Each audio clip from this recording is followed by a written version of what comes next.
Hello, everybody, and welcome. What's going on, y'all? TCH Live Thursday, 5:10, uncapped here on TCH Live. What's going on, y'all? I'm your host, Aaron McAvoy, AA Ron, hanging out here in the booth, all by myself here tonight. I was hoping to have our good friend, Mr. Dave Pratt, but he could not make it this evening. So it's just going to be me and y'all and the players on the felt. So, scrolling through the chat here, I see a couple of the regulars hanging out here. Poker Monkey, Captain Underpair, Skullbone, Frank, Reyna. What's going on, y'all? We'll get to everybody else who's hanging out with us here in just a moment, but let's get all of these cards scanned in and see who is joining us here. Checks through on the flop. We're going to get some free turn cards. Doug over there in the 1 seat. Optimize into Kevin. We got On, Eric, Slicer, and down on the far end we got Kevin. I had to verify that. We got myself. Jordan. I need a fucking binocular. And I think Ming is over there as well. All right, so bet at 225 here from Kevin. Top set. Hey Siri, set alarm for 6:20. And Trip Queen. Pretty good hand here. Optimize with just, no, he's got queens full of 7s on bottom and no redraws on top, so he's pretty much just holding on for dear life here, which his hand is very strong, so it's going to be challenging for him to sort of get counterfeit. The jack looks sort of scary, but you have to remember that you have to play 2 cards from your hand. So, you know, a lone queen is not going to make queens full of jacks, and it actually makes it less likely that his opponent can beat him because there's 1 fewer jack out there to make a full house with. So Kevin here is presumably just, yeah, he's going to pot this just to try to get his opponent to fold. He has very relevant blockers to the straight on top with the king, with the queen. So yeah, I mean this is pretty standard play. Optimize here, I suspect he's just going to call this. I mean, it sucks when, ooh, wow. Whoa, all right, he's going to let that go. Not interested in putting in the additional money required. He loses to Queen Jack, and he loses to Pocket Jacks. And that's it. That's not very many hands when he has a queen. So, yeah, I don't know. I think I'm calling there. It definitely sucks. I didn't finish my thought there. That it sucks when you don't have any chance of winning anything on the other board, so you're really just holding on. But when you have that nutted of a hand, I think it bears, you know, putting it in there. All right, let me get to the rest of the fine folks hanging out here in the chat.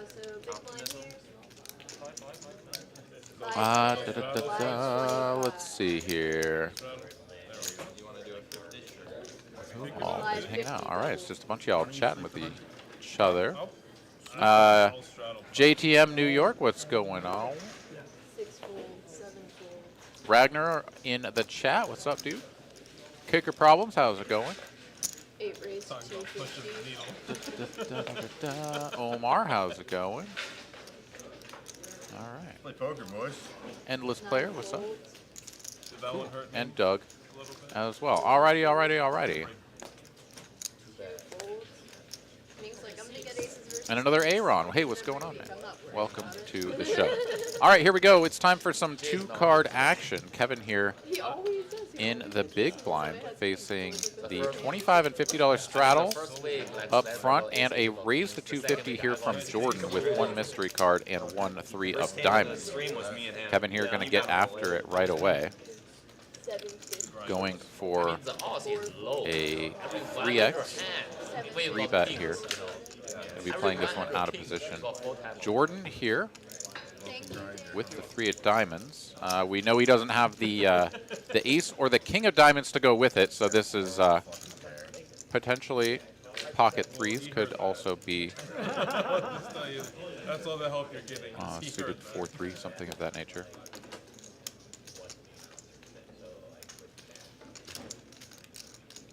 Jordan here going to think this one through. It is 500 to go. Looks like that's going to be a fold. Kevin going to take this one down. All right, so just getting things started here. Should be an action-packed lineup here. I do suspect that we are going to see a lot of chips building some very big pots here tonight.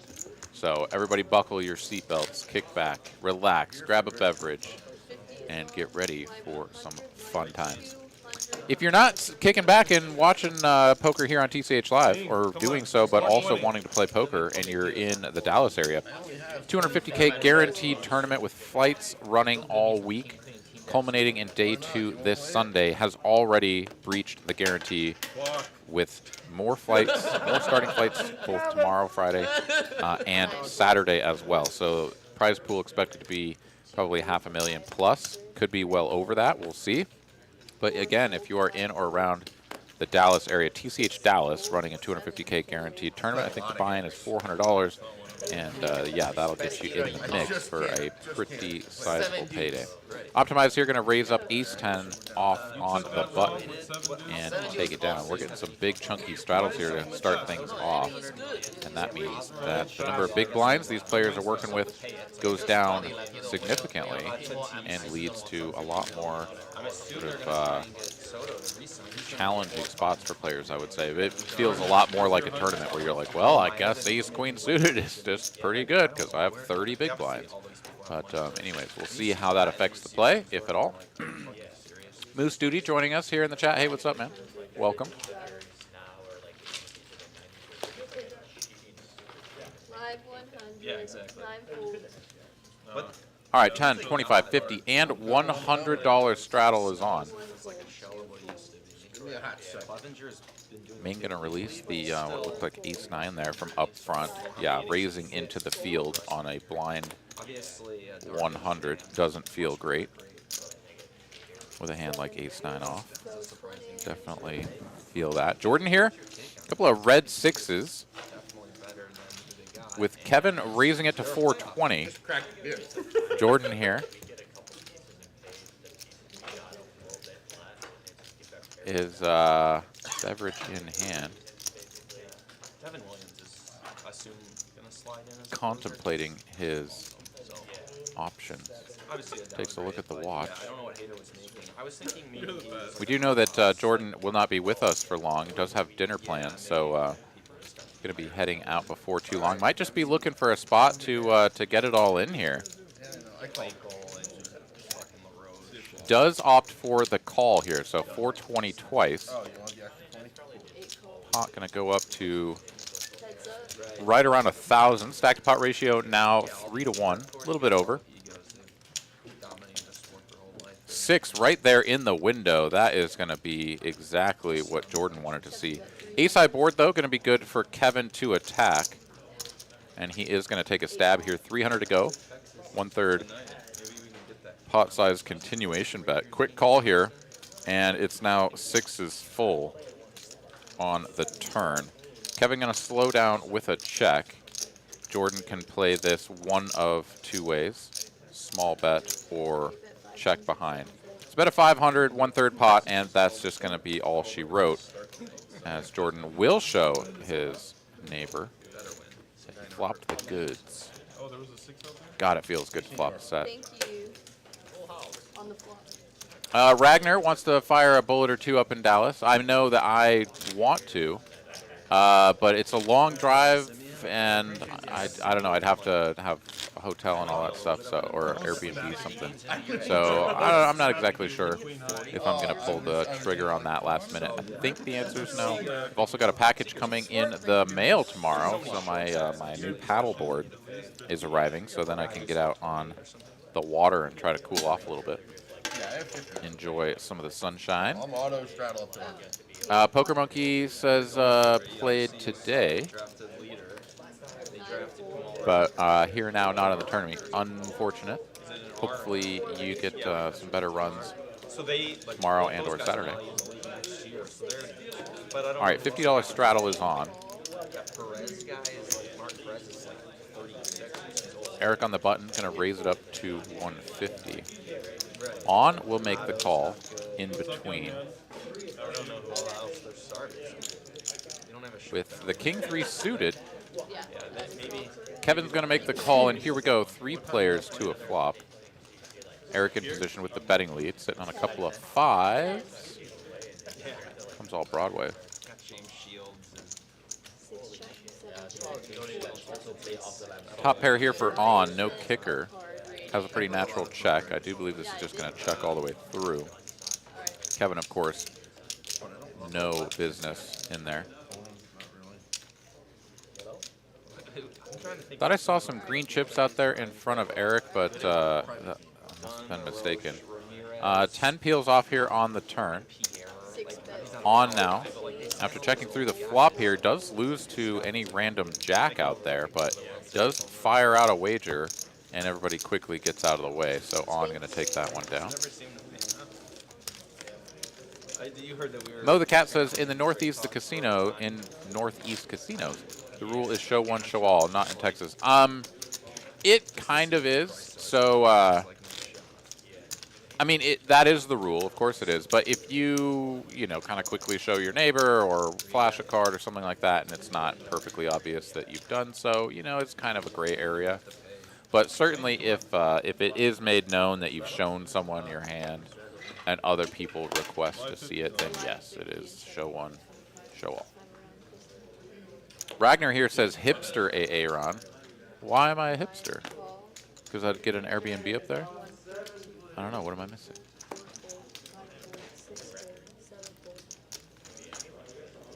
8 does not fold. 8 is going to raise to 250. 9 call. All right. Ming gonna limp, and Jordan in the straddle gonna bump it up. 250 to go. Ming goes for the limp and the call. Spicy flop here. Ace high. Gonna pair both players. Jordan with the best kicker. And a redraw to Broadway. 515 in the middle. Jordan gonna go for a 1/3 sizing, thereabouts, 175.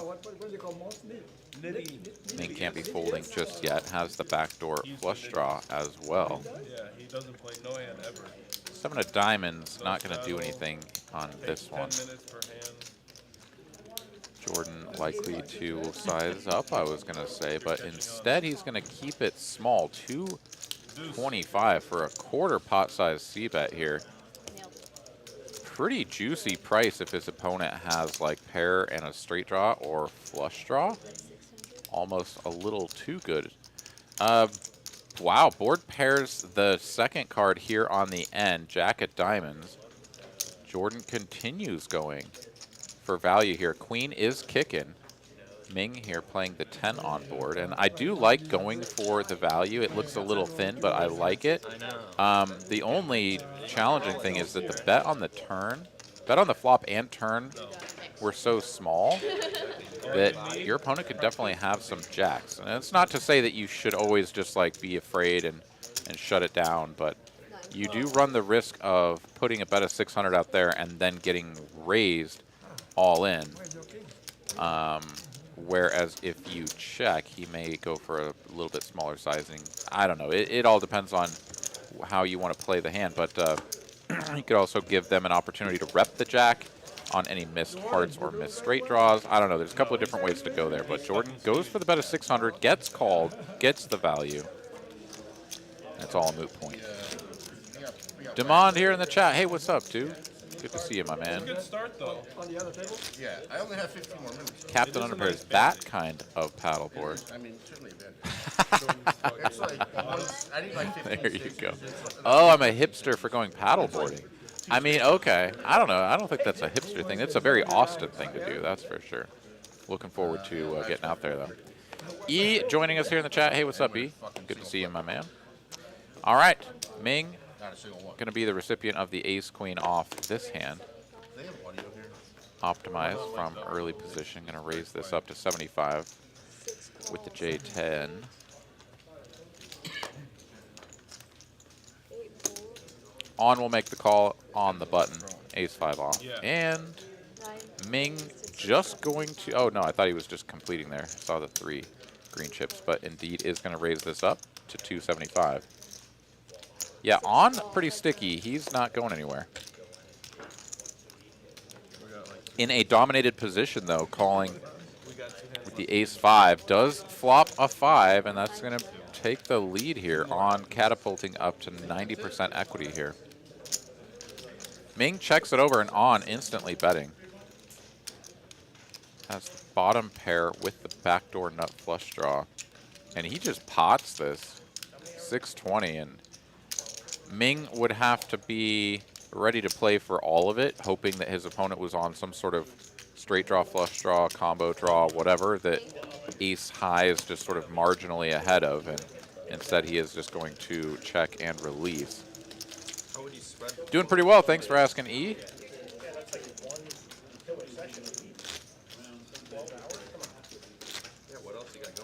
Yeah, this game shapes up to be a very exciting one. I think we are in for quite a treat here this evening. And I know that we had a couple of players that were signed up to join us this evening that had to step out, but there were plenty of players waiting in the wings to snap up these seats. And then when Jordan heads off to dinner, again, he's got reservations, so he was only able to fill that seat for a little while. When he takes off, we'll see who steps in to get in on this action. All right, let's see here. Optimize going to raise to 100 from early position, ace, jack suited. And no takers. Doug, not a believer in the 9 triz. So Optimize will just take down the blinds. Straddles. The button bonus on this young lady. Button bonus for the pregnant dealer. Let's go. Everybody put a quarter on it as it goes around. Okay, cute.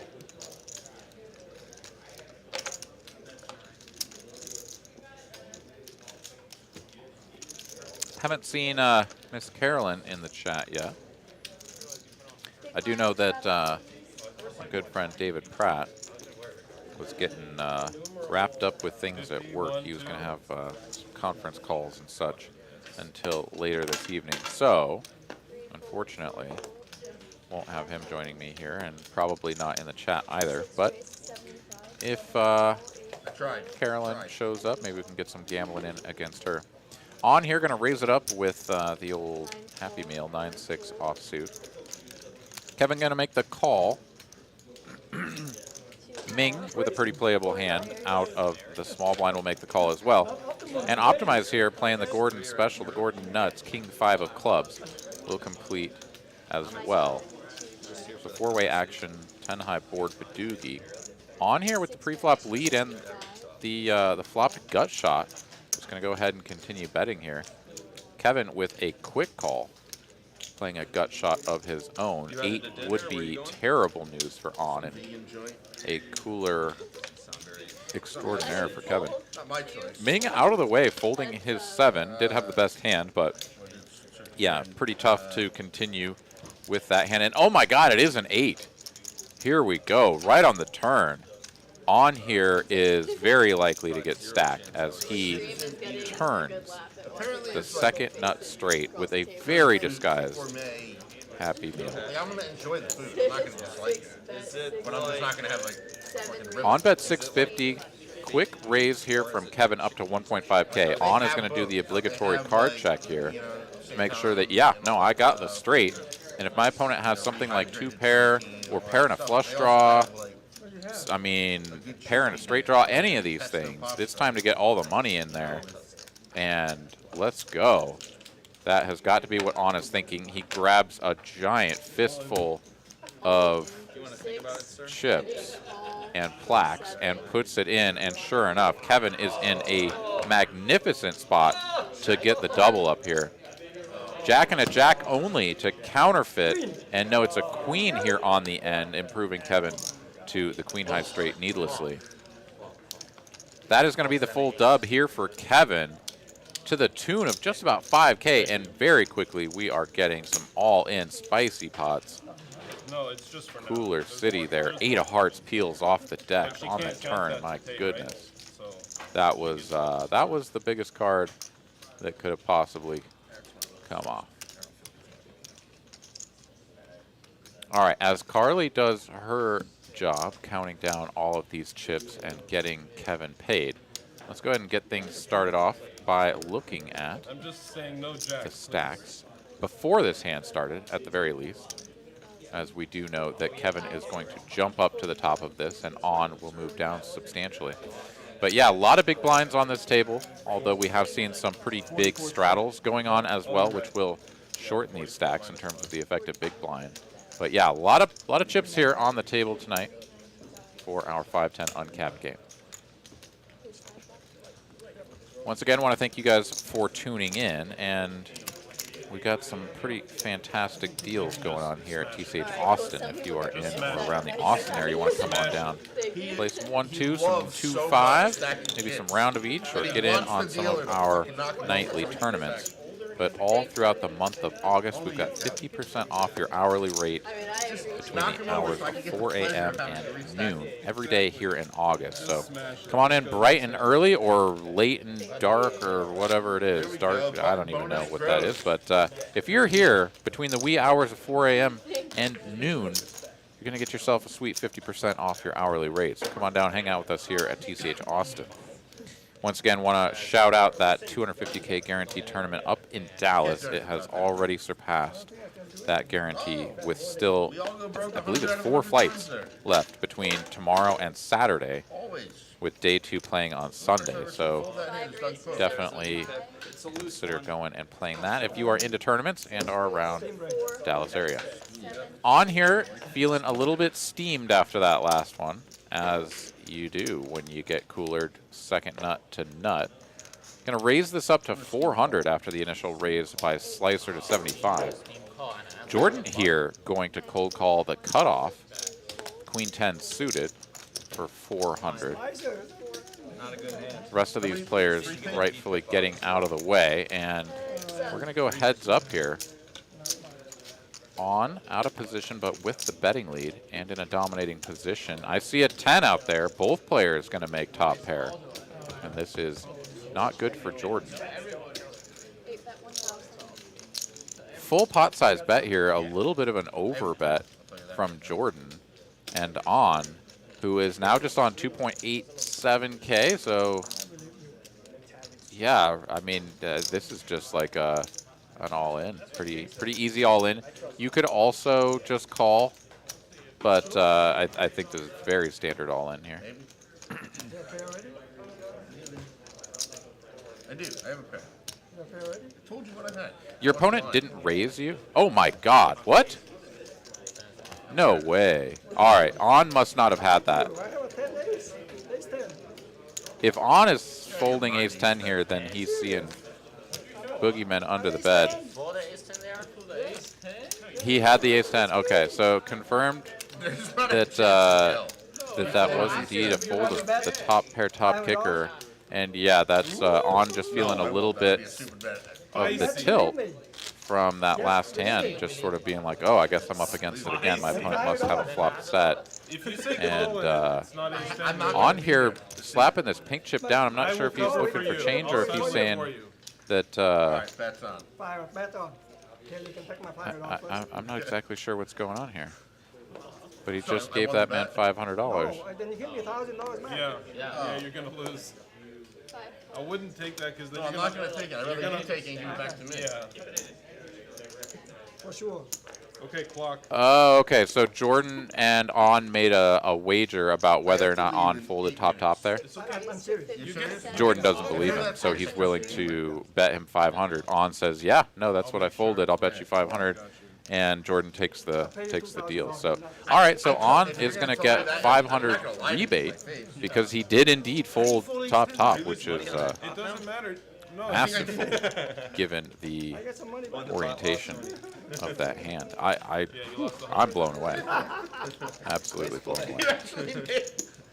Brain Freeze here says, great start. Yeah, no, this is that way that I expect the rest of this.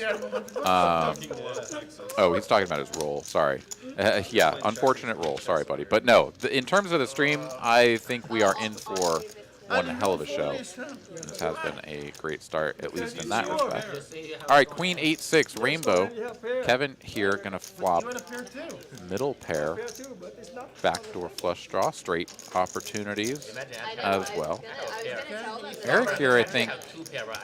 Oh, Kevin the preflop raiser as well, so he's going to get to c-bet this for a little under half pot. Bets 200. Eric, quick call. I was going to say this is sort of a board texture that Eric could rep, but doesn't get the opportunity. Does make the call. And here we go. Heads up to a turn. There is a gut shot now for Kevin, but Eric picking up the spades to go with his overcards. All right, this one could get spicy. Eric with just 1.4K behind SPR, a little over 1.5.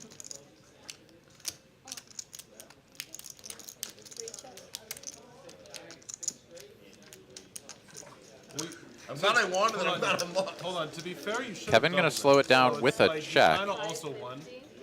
Eric here going to quickly fire out about a 550. So you kind of won. Yeah, definitely won. But we don't know what the run out was. Kevin now looking over, yeah, sort of how much you got left there, buddy.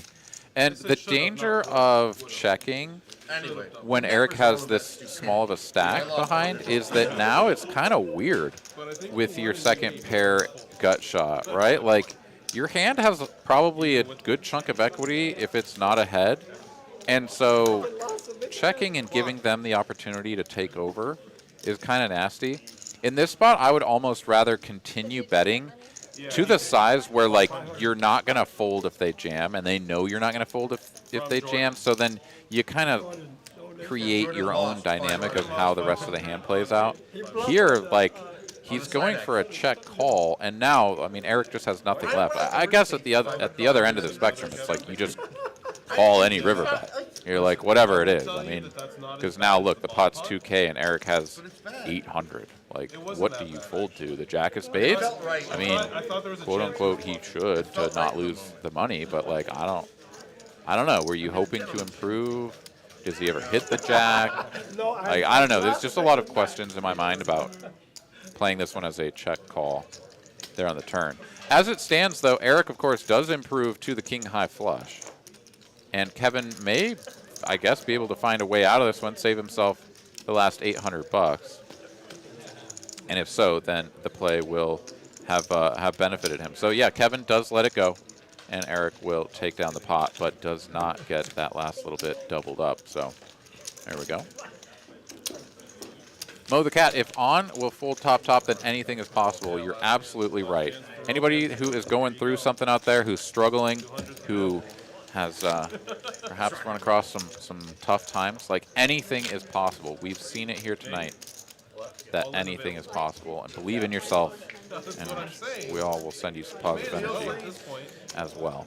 But in terms of yeah, just how that hand played out, that was pretty incredible. That's for sure.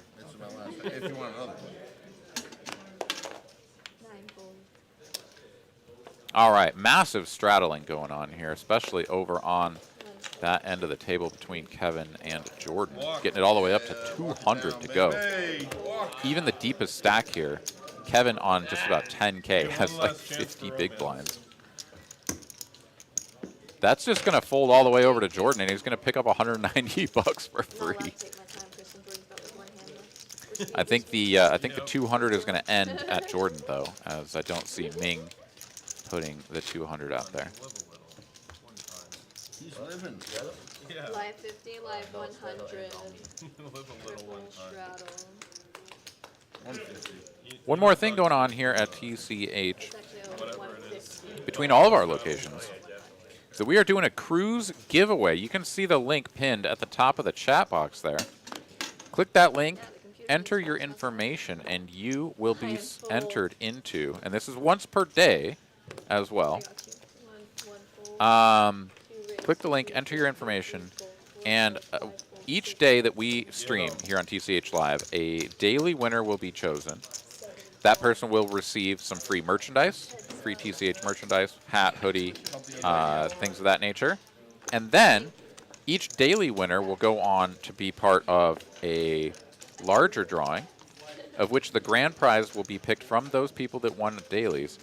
and they will receive a free cruise that is coming up, I believe it is early next year, where we will be doing a fun poker cruise. I'll be out there. We're going to be playing some tournaments, some cash games, all sorts of fun stuff, in addition to just being out on the water, enjoying the sunshine, having a great time. So click the link, put in your information, and let's make this cruise happen.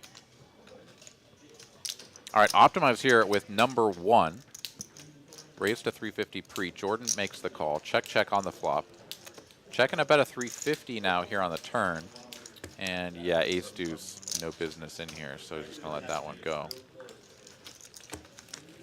Ragnar here, yeah, do I know who won yesterday? And it looks like Skullbone is putting that information out there. How much? The last name, Kevin? 100. Live 100.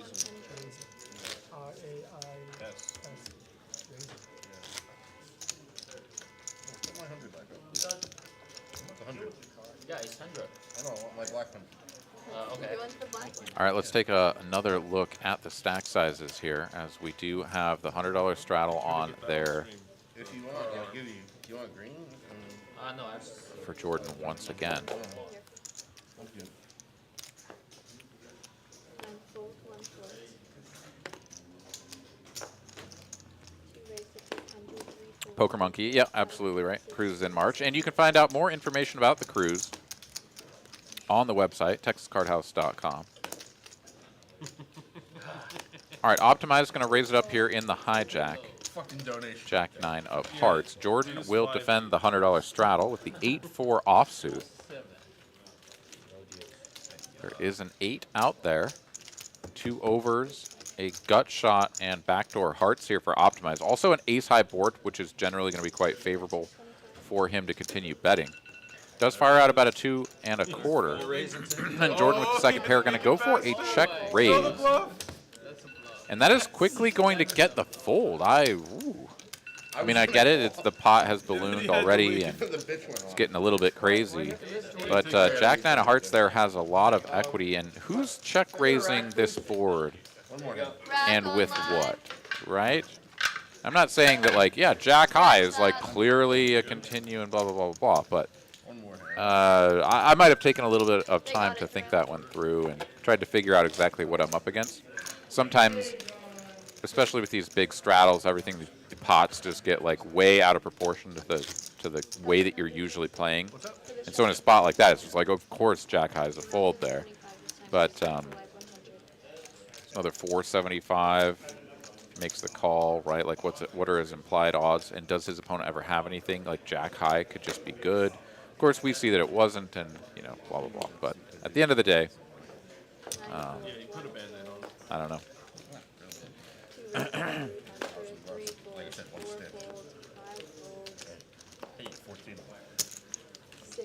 Onwards and upwards. Optimize. Back in the saddle. Ace 9 of diamonds this time. Going to raise this up. And on with a couple of deuces. He's going to get after it with a 3-bet in the small blind.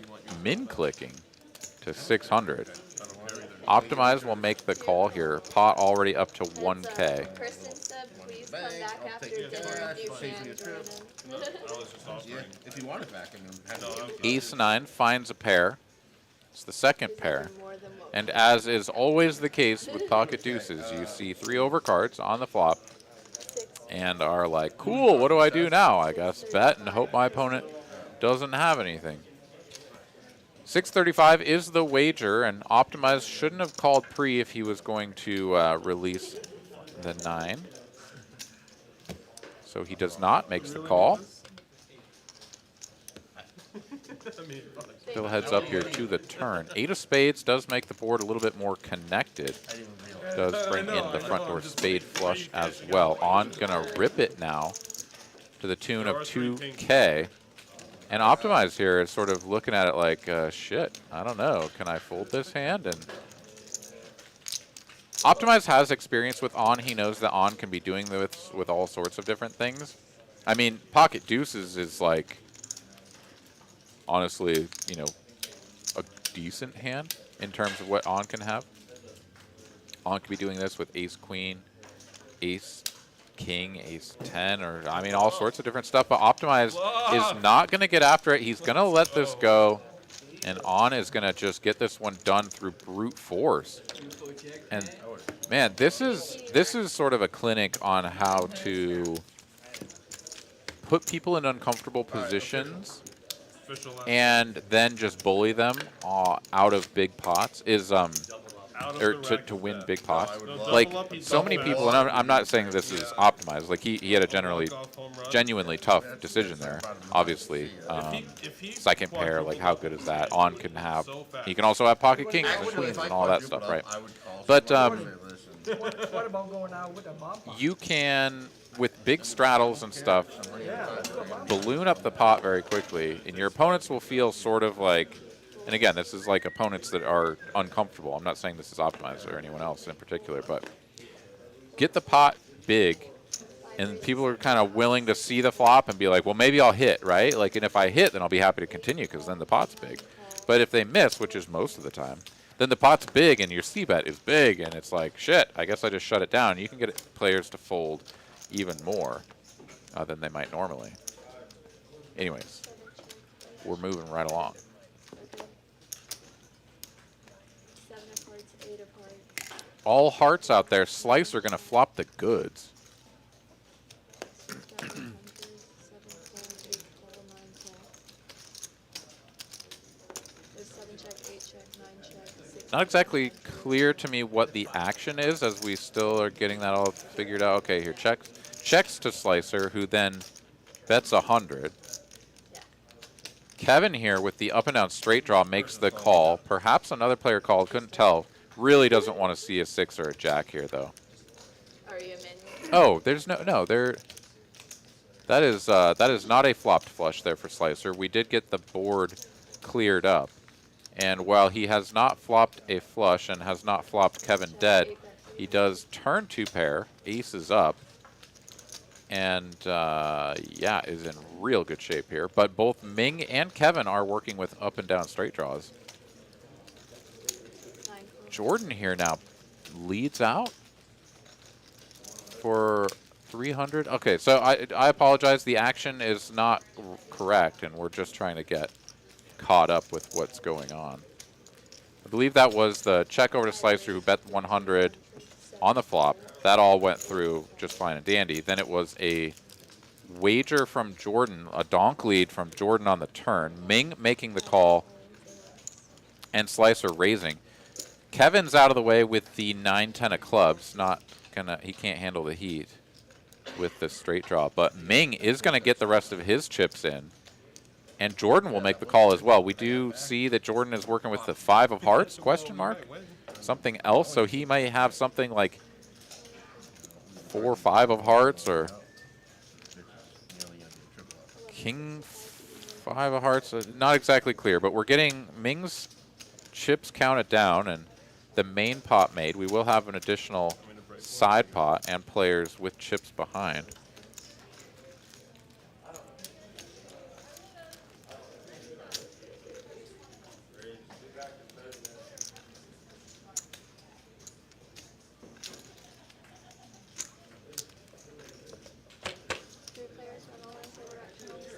All right, so here we go to a river. 9 of spades. Ming is going to get there, but we still have action between Jordan and Slicer. Jordan's going to check it over, and I don't know, this pot is massive, and I'm not exactly sure how much more value you want to go for. You certainly could go for it, though. And Slicer will indeed. 1,500 of value. He says, if I'm going to lose the main pot to Ming, maybe I can get a little bit of juice out of Jordan if he's got something to call here with. I mean, who knows what it might be. When he donk leads the turn, I guess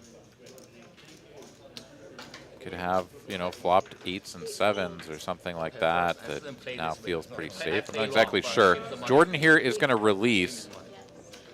Slicer will drag the main pot, and the 6-5 offsuit from Ming is going to get the main as he drills the river. The one, or the type of 9 that he can hit. You know, obviously the 9 of hearts, no good, as Slicer would pick up the flush. So big pot going the way of Ming here, and let's go ahead and take a look at the net earnings after Ming ships that one.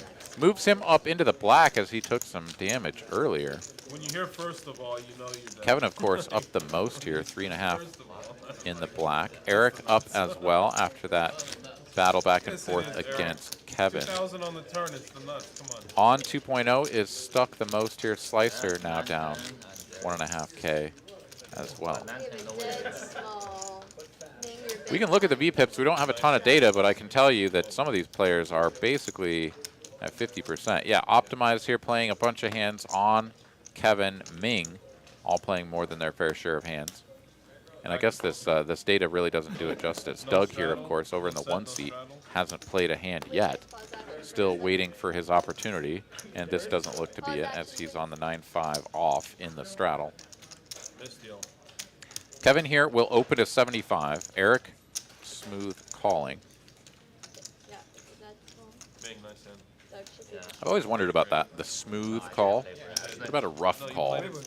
You know, does anybody ever rough call? 300, I know the all-in coming from You know what my that side. favorite part was your river. Your river line was just so pure. Yeah, I mean, I count all the... All right, we are once again trying to get the action all caught up here. As it is going to be on Slicer. Here we go. Slicer now going to take the initiative. King, Queen suited makes it 275, and Eric had limped, sorry, smooth called in between with the Ace, King suited. So definitely looking to pounce on someone's aggression further down the line, and he's going to get his opportunity right away. On will also put some additional dead money in here. Makes the call with pocket 5s. And Kevin here, the original raiser, with the Queen Jack suited, is probably just going to call. I mean, his hand doesn't benefit, or sorry, doesn't have the properties usually that you go for a 4th bet here. Usually going to want to have an ace in it. Kevin's like, oh, I thought I was waiting on Optimize, but nope, that's not the case. Does make the quick call, and now it's on Eric to pile it. And there it is. He's all in. Slicer asking for a count. This is a really weird move. It reeks of just some sort of like middling hand that is like, what the hell? Look at all this dead money. All these people just calling and bullshitting. Like, nah, get the hell out of here. Maybe I've got something like pocket 6s or pocket 4s, and just like nobody has anything. I'll go all in and get them to fold. It also can be someone playing tricky trappy up front, like Eric is doing. Slicer does release, and Gotta learn to let go, Doug. up to on now to decide if he wants to play for, God, more than half of his chips with pocket 5s. Does still have Kevin behind, but Kevin is covered by this bet, so if he makes the call, he doesn't really have to worry about any additional commitment. He's going to let it go, and now it's over to Kevin, who's like, cool, this is fun. I love my life. What do you want? There is so much dead money in here, but you just, yeah, calling off with Queen Jack suited is pretty nightmarish. And Eric is going to win $860 in a 3-bet pot that got called like 3. There were 3 players that put the 3rd bet in the middle. It's just wild. Eric, I know what you meant. Lasercat Alpha here has a definition for the rough call. Okay, yeah, I gotcha. Yeah, I don't know, man. It's weird. There's always these things, you know, Didn't go into anyone's about like, big blind. I don't know, sayings or something like that. There's more than one way to skin a cat, right? Like, what the fuck? Who's skinning cats? What is that even? Where does that come from? There's just these weird things, and then like the smooth call. I don't know. Why was it smooth to begin with? It's just a call. No. We're calling it flatting. Flat Blake's getting a call. lot. Flat. I don't know. This is good for TV. I don't understand where these things came from, but they're the terms that we know. They're the terms that we use and love, Coming tomorrow, Ian? whether we know where they came from or not. Thank you. Yeah. Yep. And now you have to be Raina bringing rum cake to the next meetup game. Ooh, that sounds nice. Perfect. Yeah, we just kind of looked down on it. Wow. Here he comes. Up to the table. Here he comes. All right, onwards and upwards. Hand number 18 coming at you. Ming here on the button, Okay. looking to get all the straddles out there as Doug owes $5. Let's see. All right, so Jordan has taken his leave, I think it's his first time. Garrett's coming in for 2300. headed off to dinner, It's your first time? and we have a new player joining us. Let's see who is So here it's hopping into the 8 seat over there. Wait, we break a version here with the bumper. Garrett, I'm told. All right, Garrett is Emergency joining bump us. up? Welcome to the stream. We break a version with a bumper.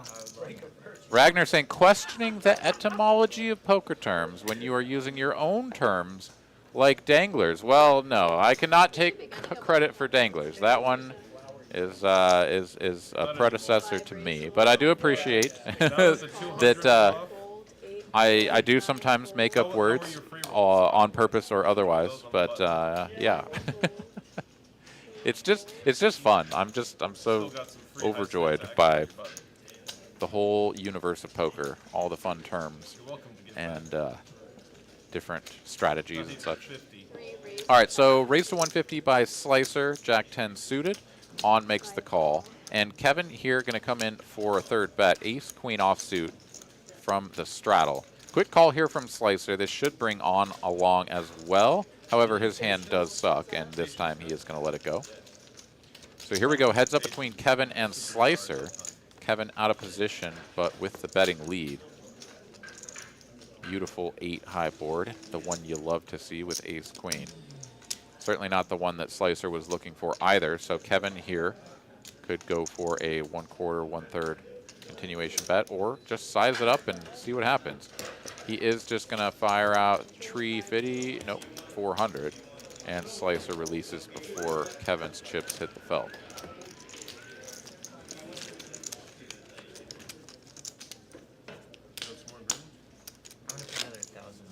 Garrett's sitting on 1000. All right, Doug's still waiting for his chance to play a hand. Yeah. It's a live 50 double straddle. Take line. Oh wait, he's played one hand. All right, Doug has at least put chips in the pot voluntarily for one hand. Garrett, of course, just joining us. There's so many of them.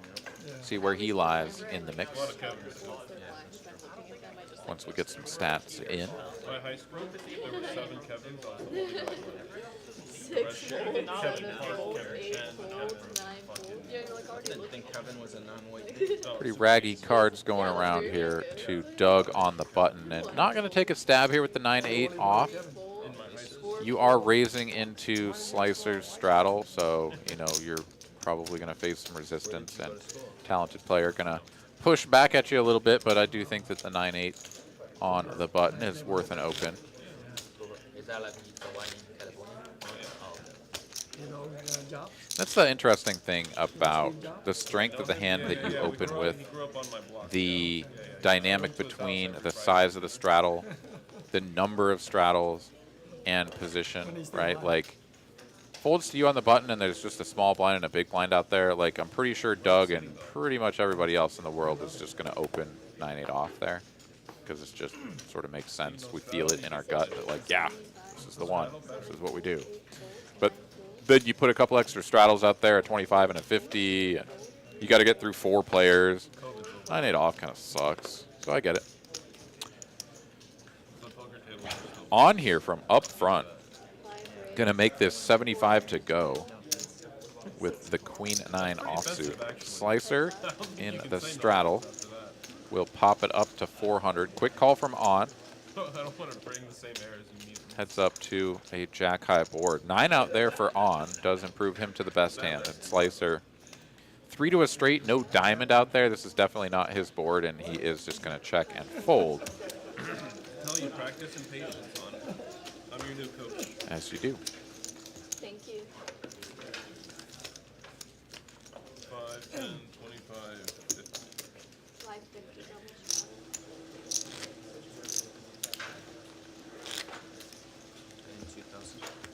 dog you pip yet? It's like Well, still no Such a joke. Carolyn sighting. Already. So you know what? I think I'm just gonna go ahead and gamble all by my own self You're 25. after I do my due diligence and obliterate the like button. Next time you If y'all haven't had an opportunity to obliterate the like button, please do consider it. Do appreciate it oh so much when you guys help us out and hit that button. All right, let's peep the old points. see, no straddle. Gamble it up. Instantly punished every time. Oh. Or rewarded. One of the two. 4 raise, 550 total, 6 fold, 7 fold. Sorry, 5 fold. Nice roll, Reyna. It's 550 total. Let's hope I can hit something like that.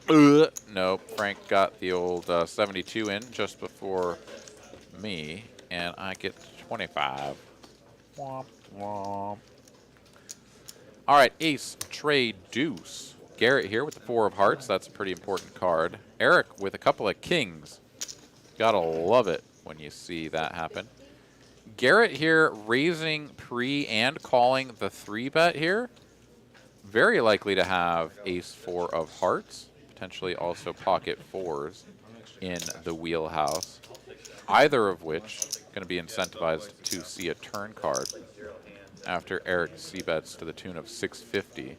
Just about half pot.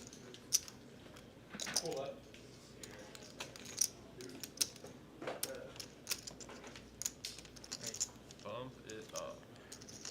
Garrett here raising, and that seems like he probably has the ace 4 of hearts as pocket 4. I guess, I mean, no, you could do it with pocket 4s as well, but this is going to be a min click. I don't really like this with either hand. Like, are you ever bluffing here? I guess if you, I mean, okay, if you have pocket 4s, you're bluffing, but it's like super weird. And I don't really know.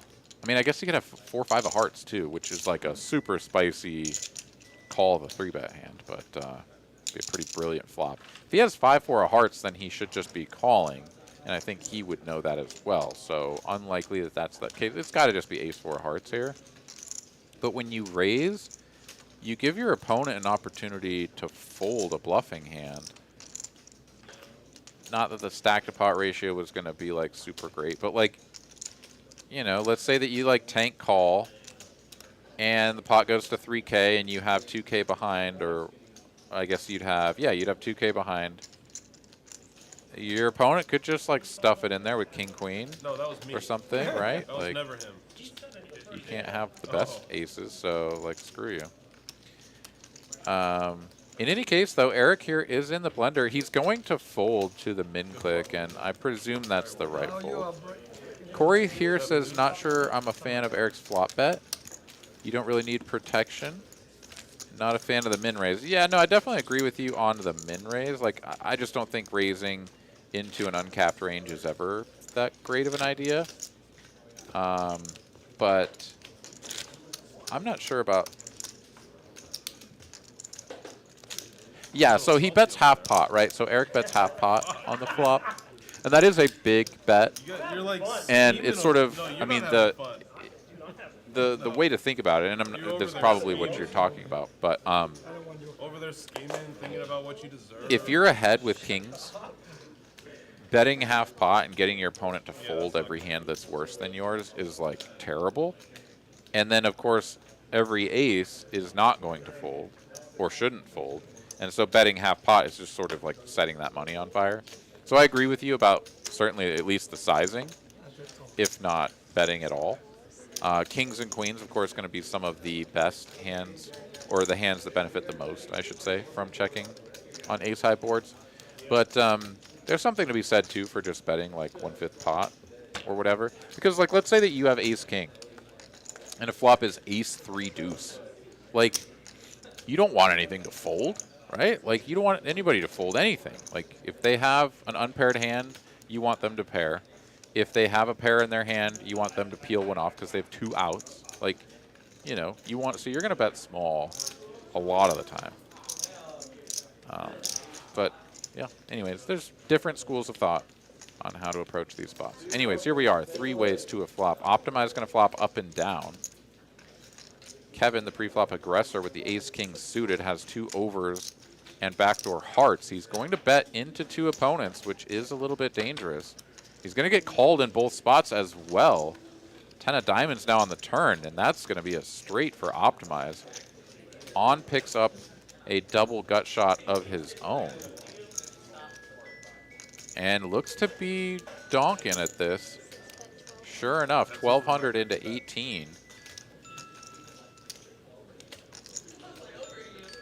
Optimize is loving life. Kevin has already hated life since the flop and is going to release his hand. Now, Optimize is going to pile it in for 3K, and this is 2,000, just about 2,000 back over to On 2.0.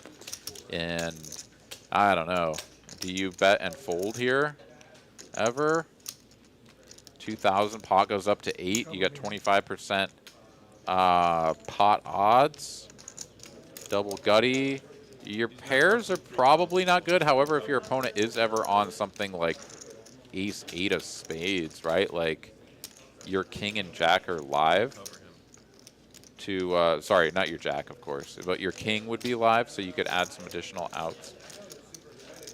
I don't know, with 25% equity here, and I'm on, and I've somehow, you know, arrived at this situation, I mean, I think I'm putting it in there. On is going to make the call. There we go. Optimize now just fading a queen or an 8 to get the double up. It's a 5 of hearts, and that will only improve Optimize to a 6-card straight. And still the best hand. Optimize turns over the jack, which is not a winner, and then folds the other card face down. All right, Optimize is going to get a big, chunky double up here. Going to push him up to the 8K mark. So between Kevin and Optimize, getting a couple of big double ups here within the first. I guess we've been streaming for just over an hour now, so the 1 hour mark. Here we are. Big pots. And let's take a look at the stacks. Of course, this hand has not updated yet, so Optimize is going to move up the charts to second in command. And we'll go ahead and put the net earnings up there as well, which once again is going to update here in just a moment once Optimize gets the pot all counted down and shipped over. So they play $5. After that big win there, Optimize is going to be very close to pole position. He'll be in second there by just a little bit, plus 3K though for Optimize here tonight, buying in for 5K to start things off. Slicer and On getting whacked here so far. On starting at 8K and now down under 1, so getting smacked pretty hard here tonight is On. That man always comes to have a good time, to put people to the test. And he's gotten a few through, so I mean, he did pushed Optimize out of a hand earlier. I think it was. Yeah, the pair of 9s pushed him out of there with the deuces, and Optimize gets a little bit of revenge this time around. 25 is required. No, he's asking if the 25 is mandatory. Oh, yes, it is. Oh, is that what happened there, Corey? Okay, I didn't hear if they were. What they were discussing, if there was any discussion about running it once or twice. So in my mind, the conversation about running it once or more times than that, rather, of running it more than once, should happen once the player has called. The discussion about it, like, I don't think the discussion of running it more than once or whatever should impact the player calling. Once you call, of course, the negotiation can then commence. Yeah, they can add but yeah, I'm not a huge fan of the negotiation before the call is made. And then even like once the cards, or once the call has been made, it's like you could show the cards or ask to see the cards before you negotiate. However you want to do it. I mean, sometimes it's like, look, if you got 1 out, like, we're just going to rip this. Like, if you hit your 1 outer or 2 outer or whatever it is, like you deserve to win the whole pot. Like, no, you know, not like half the pot. Like, I've got 95% equity here going into the river. Like, rip it. If you hit it, you deserve it, buddy. You know, kind of a thing. At least that's my feeling.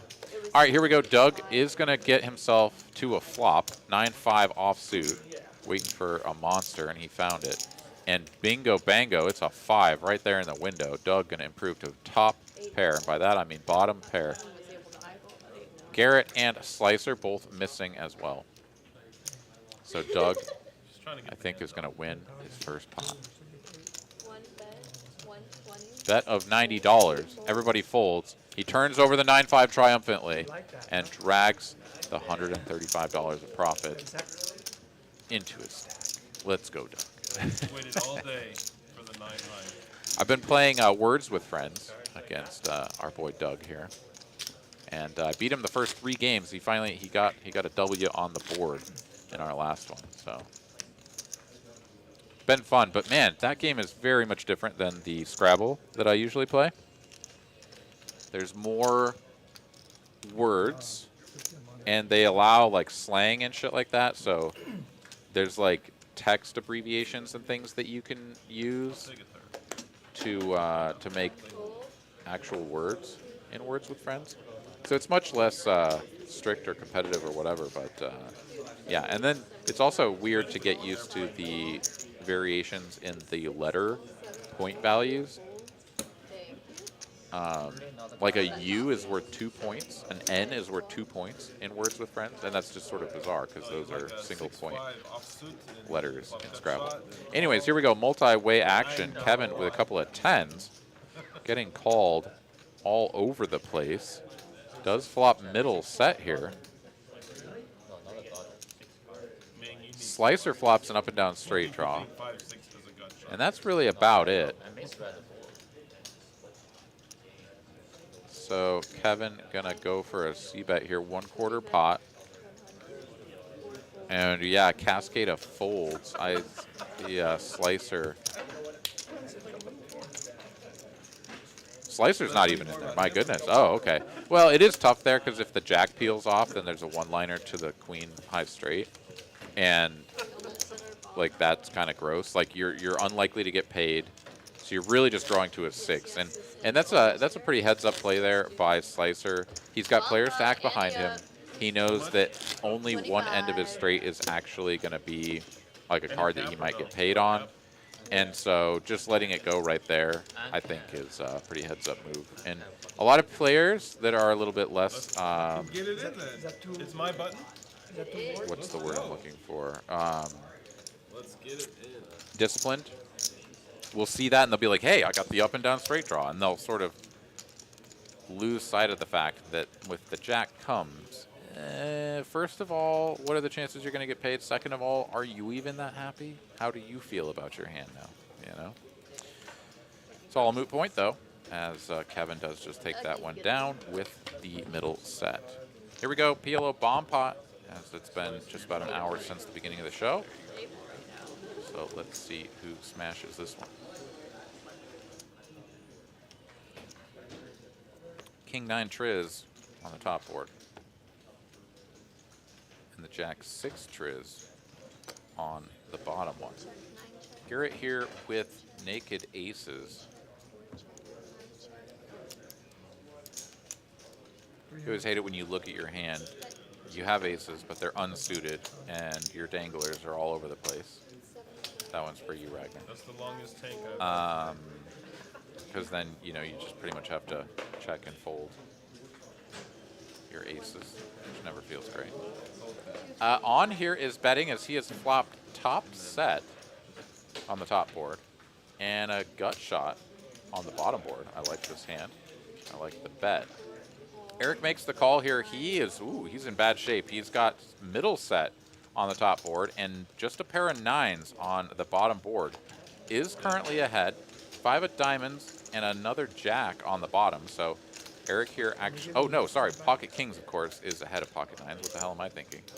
So on here in very good shape and in a spot to get additional value out of Eric, as his hand is going to feel pretty strong. Like, if your opponent just has something like Jack-6 or whatever, you're just crushing on the other board and can always hit a 9 or something to improve.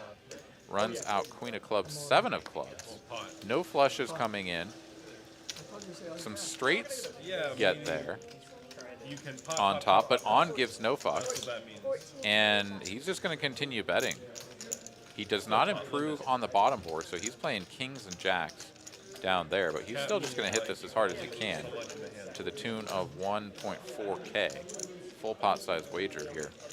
And Eric, this is for most of what he has behind. And it's a little bit gross. 10 jack, like 10 jack queen just got there on top, right? Like if you had an inside wrap. He does have a queen, but in this game that doesn't mean a ton.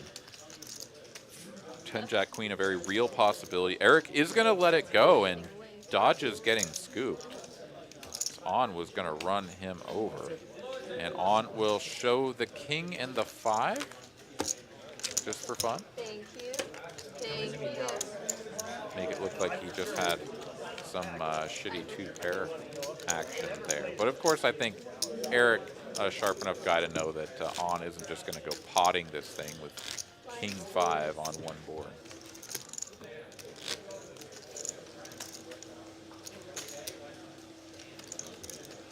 Nice hand on, well played, and good fold from Eric. Getting out of the way, dodging that river damage. Let them have their fun. Let them have their fun.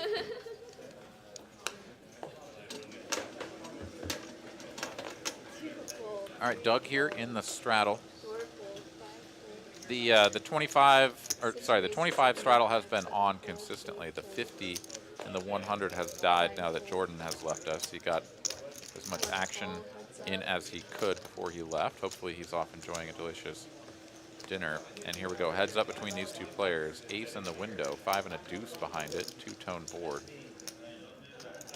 Doug with the best hand, but on, I think, can just take a stab at this with the flop gut shot and ace high. Just take this one down.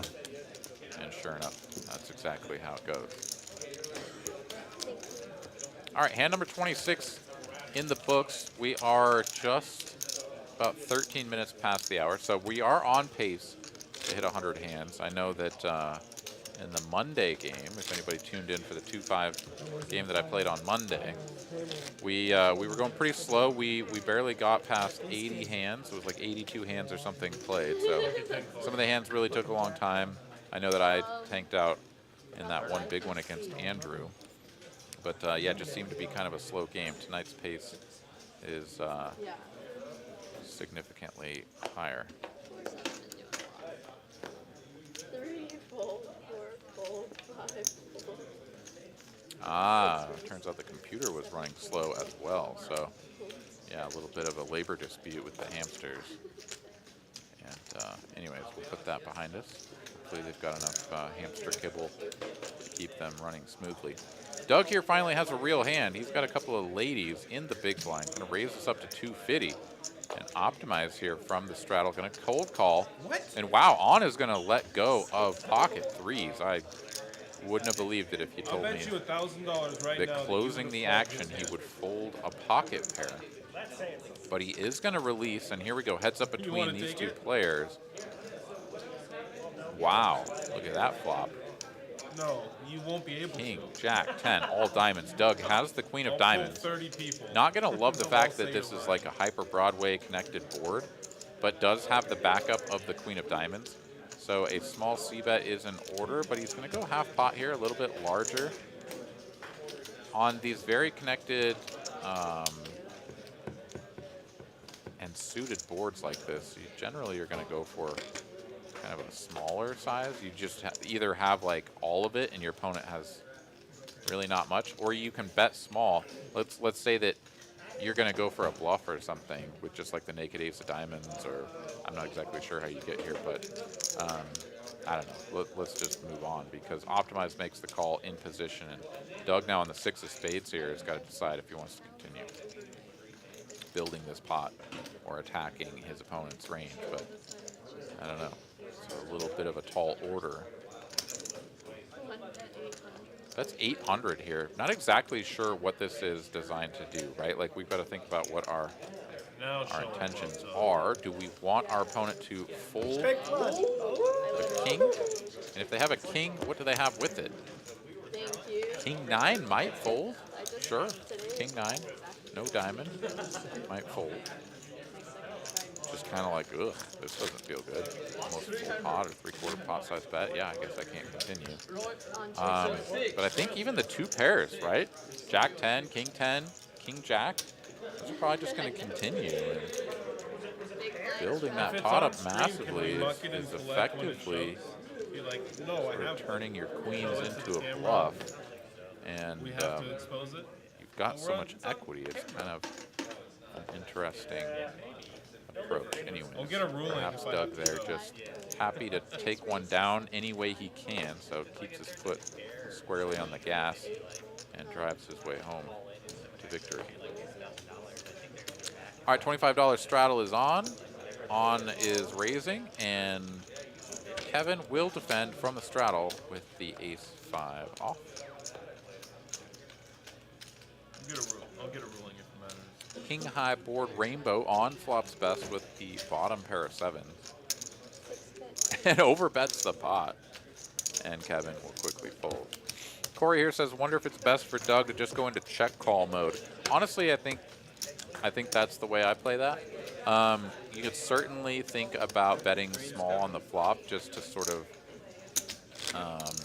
maintain your betting priority, right? Like, Double straddle. just bet like 1/4 or 5th pot It's just and you put all of your opponents like imagine your opponent has like ace-10 with no diamond, right? Like, they've got a gut shot to Broadway and bottom pair, but like, ugh, this board's fucking nasty looking. But like, okay, I guess I got to put the money in to see a turn, right? Which, like, you're hard blocking all the queens that are going to complete and give any sort of random ace-x hand a straight. So you're not too worried about those. You'd love for them to put in another 100, 150 bucks and then just like fold on the turn if you bet small again, or sort of check the turn, 6 of spades, right? Like, not a texture changing card, so you can just sort of slow it down with a check, or bet small again. I mean, there's a couple of different ways to go that puts a lot of your opponent's range into a tough spot. And then the other aspect of it is if your opponent does have some sort of made hand, flop 2 pair, or whatever, they just may not really seize the opportunity or whatever to build the pot themselves, because it's so scary. Oh, good lord.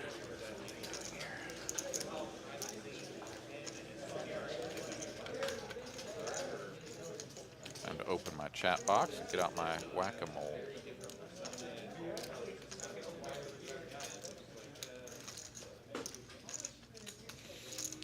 All right, 3 players to a flop.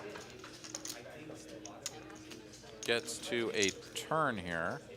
I presume it was a check through because Kevin is still in here with the 7 high. Ace of hearts on the turn. It was indeed check through, and Slicer will bet his jack on the turn. Equity denial, and probably just has the best hand. Did have the best hand, and everybody gets out of the way. I was gonna 420 and then down.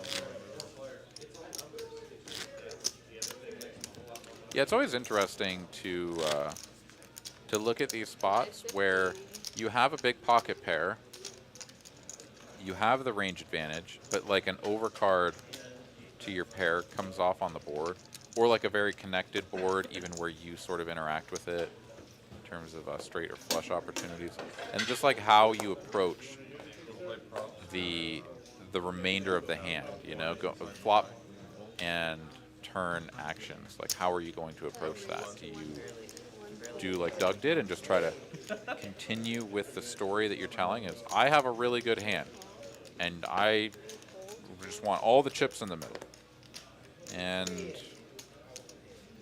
or do you slow it down and go the other direction, which is like, yeah, like a lot of the time this board is going to be good for me, but it can also be good for you. So I'm going to play this one a little bit more cautiously and not bloat the pot so big to where now it's just like always bad for me if you continue. All right, Optimize and Slice are getting tangled up there, but Optimize not going to take off a flop with the Jack 10 of hearts. And Jack 10 suited is one of the best hands to continue against a 3-bet, just because it doesn't interact a ton with your opponent's 3-betting range. Like, they can definitely have some ace, jack, ace 10 in there, but like, your hand is just going to play super well. It doesn't make a ton of like good top pair hands, but if it does, very often you will not be I did my best. hating it too much, because your opponent can have all of the unblocked over cards, ace, king, ace, queen, things like that. But You're the nut low. in any case, let's go. 9 full. 1 full. Don't forget we got the refreshments over there. If you guys need to loosen up a All right, Garrett here with a raise to 75 on a couple of 7s. Freshman. Yeah. I got my own. Optimize will call, on will call, and here we go. 3 players to a flop. 3 players.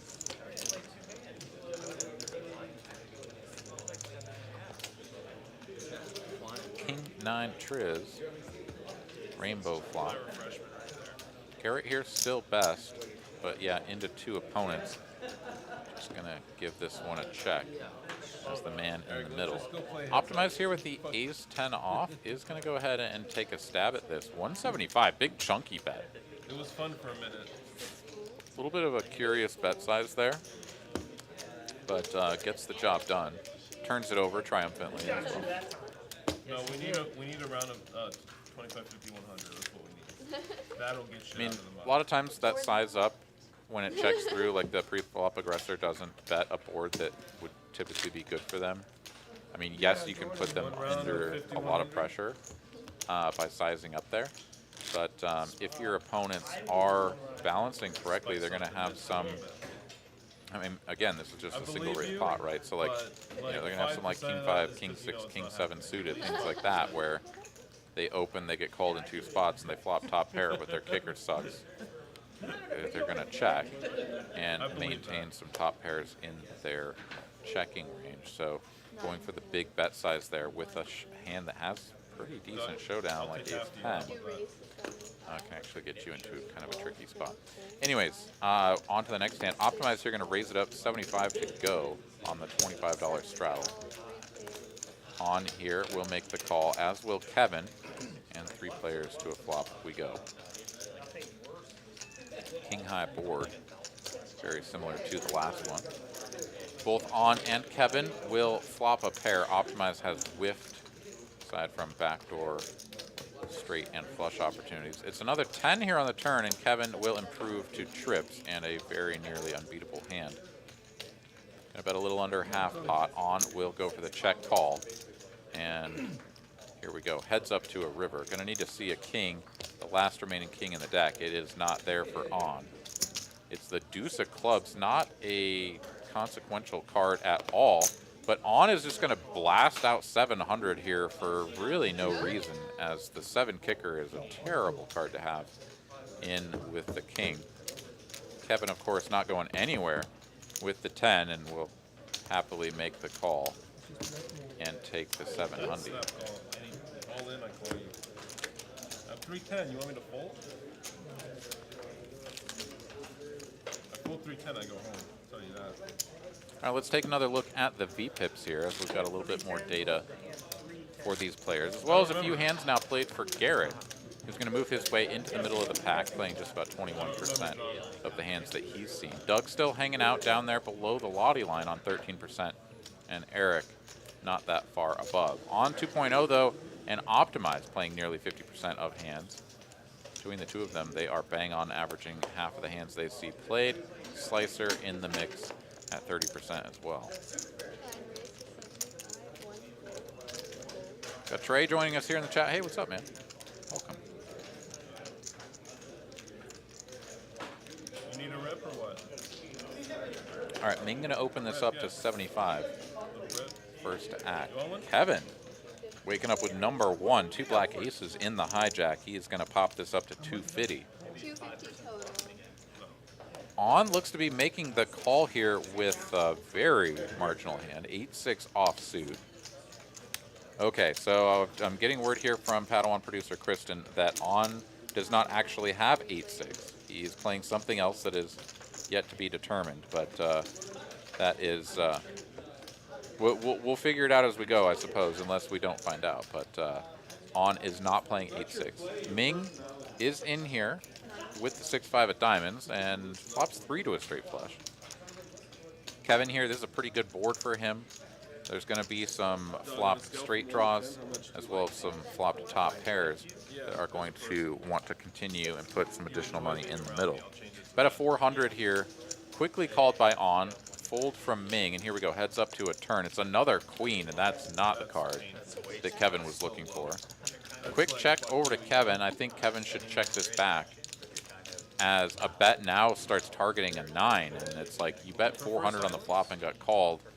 Yes, a 9 will continue to put chips in the middle, but checking here gives, yes, this is the correct way to play this one, I believe. Gives On an opportunity to bluff, like let's say that he had 10-jack or king-jack or something like that. As it stands, the board runs out double paired, queens and 9s on board, and Kevin has got to just be a little bit sick here. He's like, please don't bet so much that I really don't want to call. Because any other amount other than massive is likely to get called. 1.1K is the bet here. I mean, you just can't fold for this. I don't think. I mean, it's like if he's got it, he's got it, but this is On, right? Like,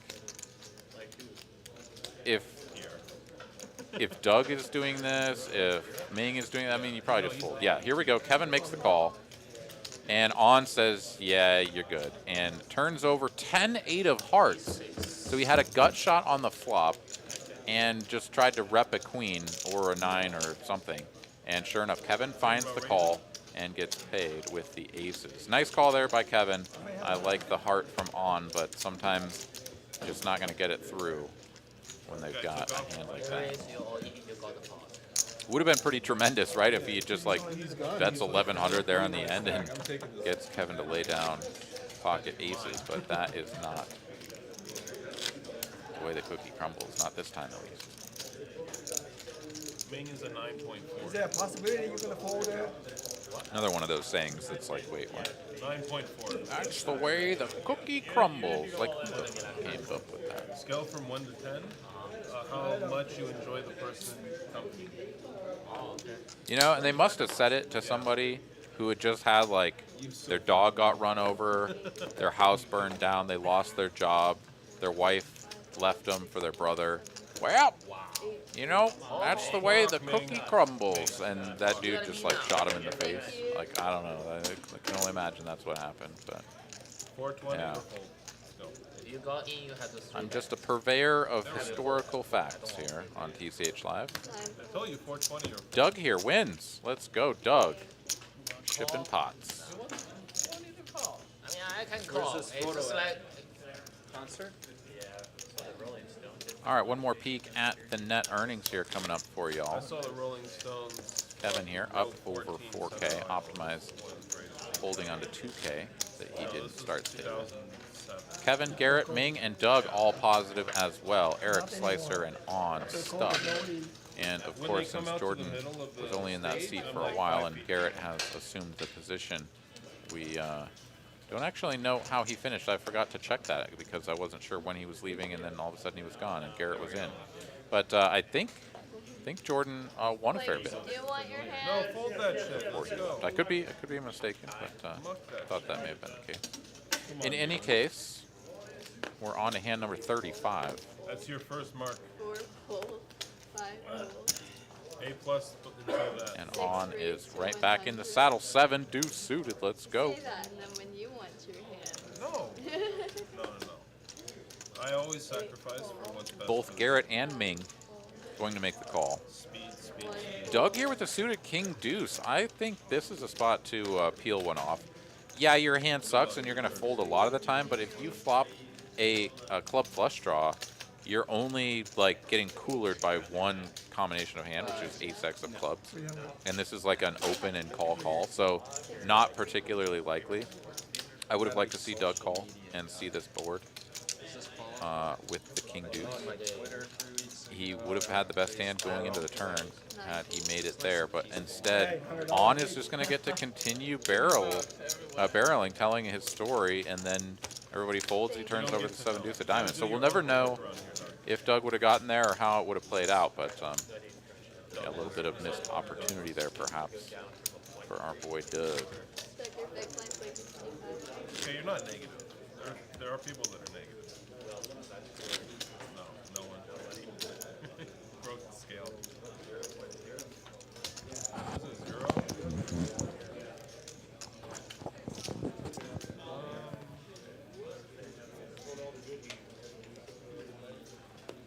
Thank you. Jordan. What the fuck? Of course. He's pretty close to that.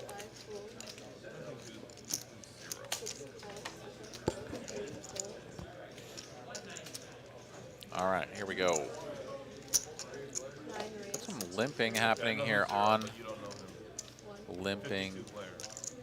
Ming will not be limping, nor allowing the limpers to see a cheap flop here. Going to raise it up, 230 to go. The ace-queen suited, and On, who has made it this far with 10-8 off, will make the call. And here we go. Heads up between these two players. Ming going to be playing out of position with the betting lead and by far the best hand. Without Phil, Matisal's dead. He's rotting in a gutter 30 years ago. Monotone flop here, King Jack high, so not brilliant for Ming-Su and his exact hand, but absolutely can continue. Would like to see a small size. He goes for a middling size here, and On is going to ditch it, so job gets done either way. That's the rumor. He also said he was going to be. He also said he was going to write like $2. Like, I heard he already had a piece of it though. I heard he was a partial owner. I mean, 52 is just like the most clear money laundering scheme. All right, all y'all doing the gamblings in the chat, making me feel the FOMO. Their Remember the last time initial I gambled, but I'm gonna was amazing. Really? see if I can They like started to gamble it up with y'all. sacrifice quality for dollars. Yeah, I don't care anymore. Here, at least We're past that, Douglas. 5 gold, We're past that, Douglas. 6 falls, 7 gold, 8 gold, 9 gold. Next topic of conversation. All right, On here in the straddle has a couple of ladies. Woo, I won. Nice. 1 raised to 100, 2 gold. Doug waking up with a hand, though. He's got ace-queen off. He is in the small blind, so he's going to tread lightly. Play this one.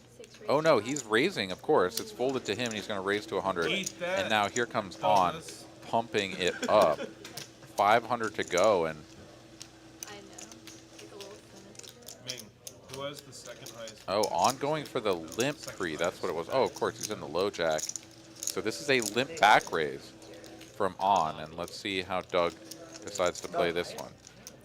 We've all seen On get a little bit out of line, play some pretty interesting hands, take some interesting lines and such, but ace-queen off facing a limp back raise always feels just a little bit nasty. Like you could just be running straight into it. Doug is just going to release the ace-queen, and while he will not get to find out if he could flop an ace and stack his opponent in a nasty way, he is going to get out of that one for the low, low price of $100. Nice full Doug. We don't count. Wow. Just auto number if he one. was here and he folded every hand that he could have, instead of going to him, he's still at number 2 probably though. Blinds, please. You have an ace? An ace or a ace? You fold AA for me, I will give you all my money. 5 gold, If I fold aces for you, you'll give me the money anyways? falls, 7 gold, I'll sign up for that. 8 raised, 100.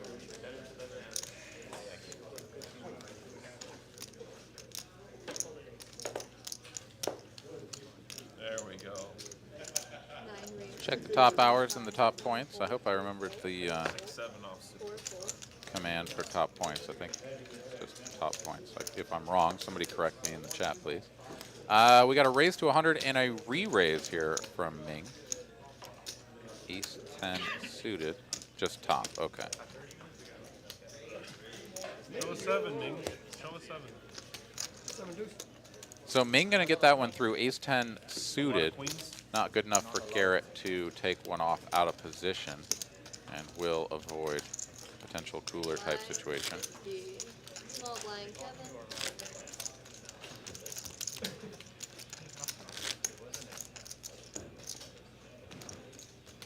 Trey, I'm not exactly sure how to check your individual stats for hours. I don't know. If somebody knows in the chat, there we go. Oh, you're just trying some stuff, I think. I mean, maybe that works. I don't know.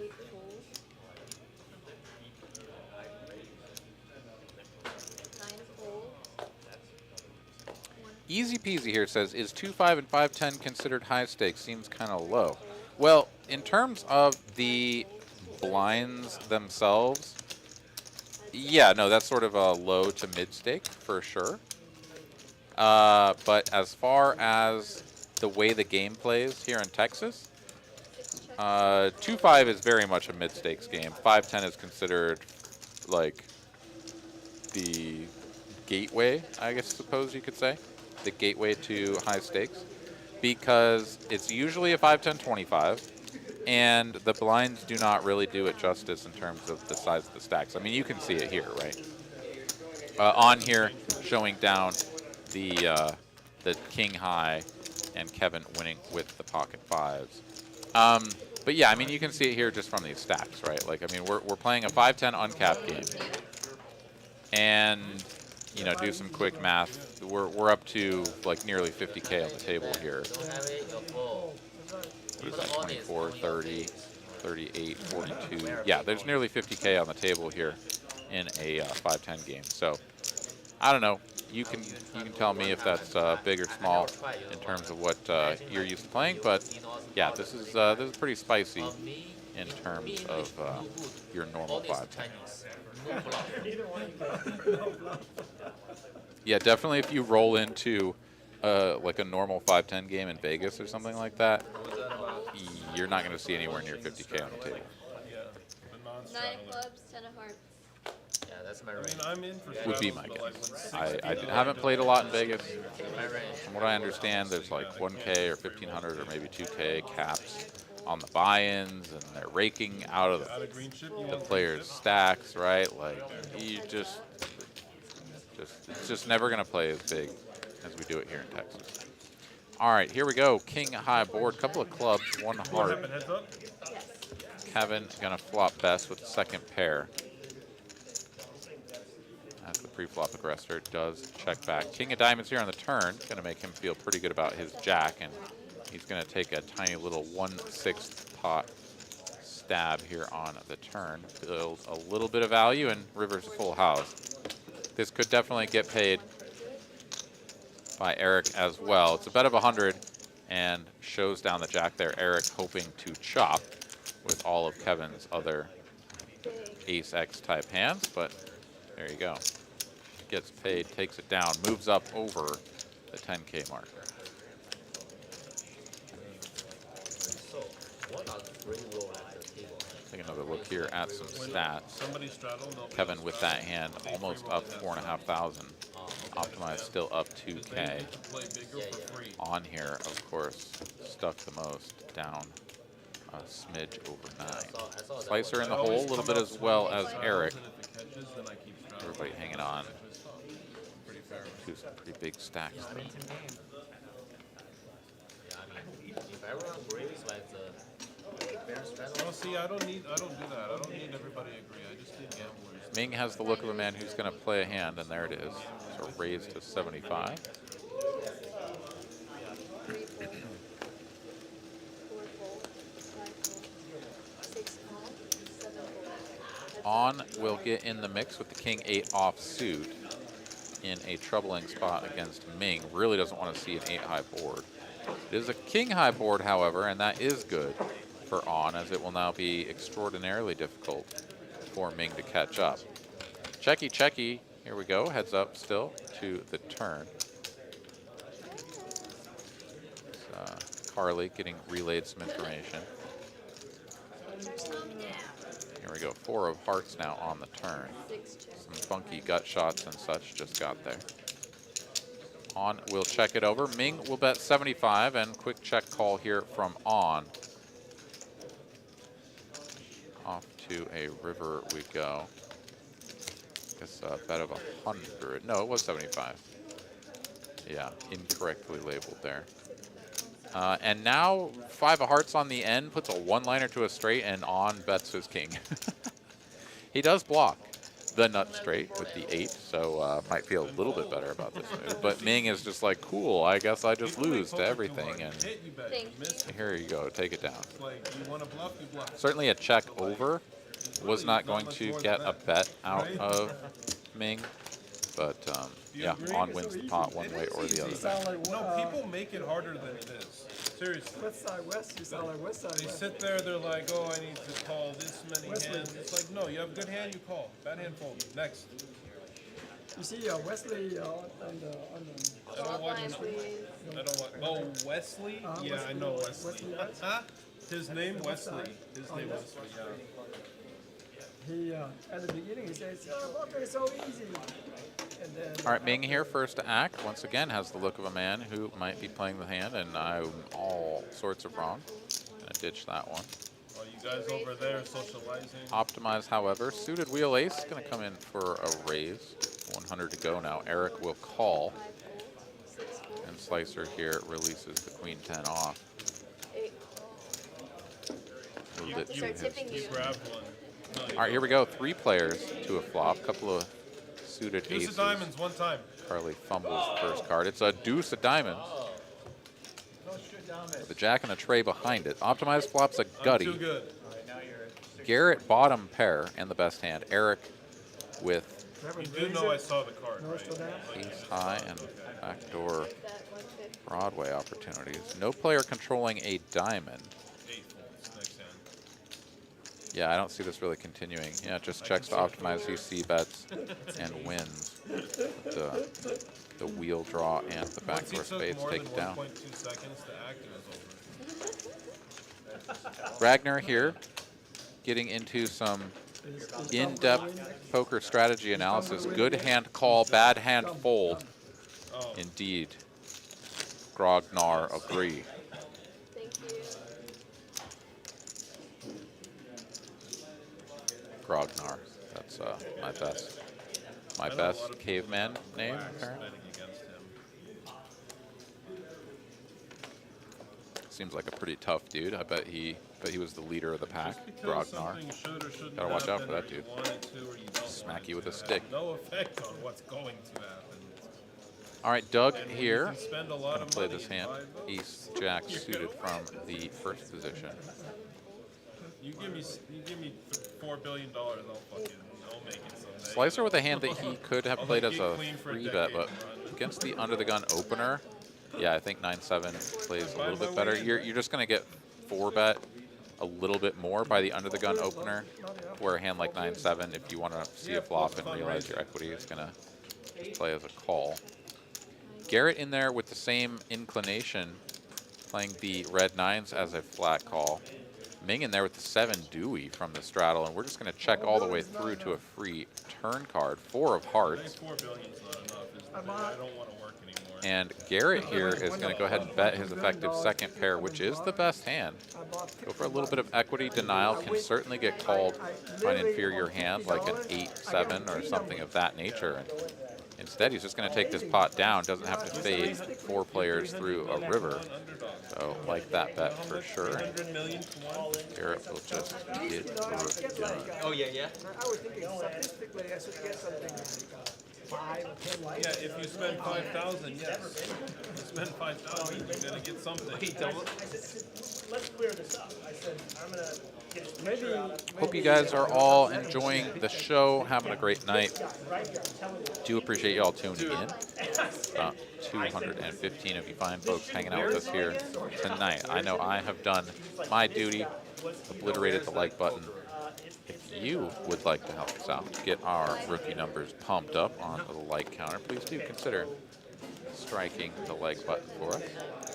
of course, if you would like to enter for a chance to win your way to a free spot on the TCH Live Poker Cruise, I guess it's not just TCH Live, the whole TCH Cruise, coming up in March of next year, click the link that is pinned at the top of the chat box there. Enter your information, get entered for the drawing. We will have a winner chosen tonight. And that winner will receive some TCH merchandise and be entered into round 2 of the drawing, from which the grand prize winner will be selected. All right, couple of big hands crashing into each other here. Garrett with ace-king off, Slicer with ace-king off, and On with the king-queen off himself.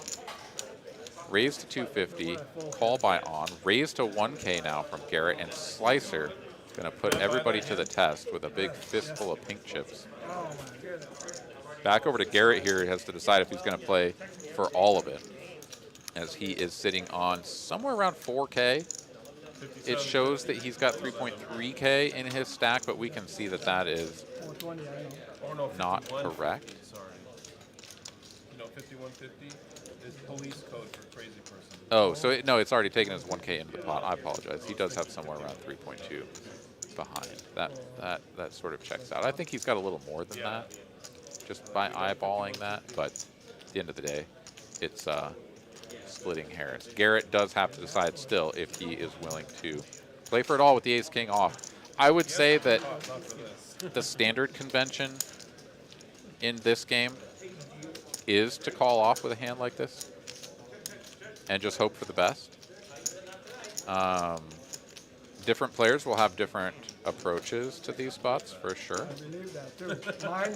Sometimes playing for this much money and just sort of, you know, chunking it all in there on what could be a coin flip or even potentially a dominated position up against pocket kings or pocket aces is a less than digestible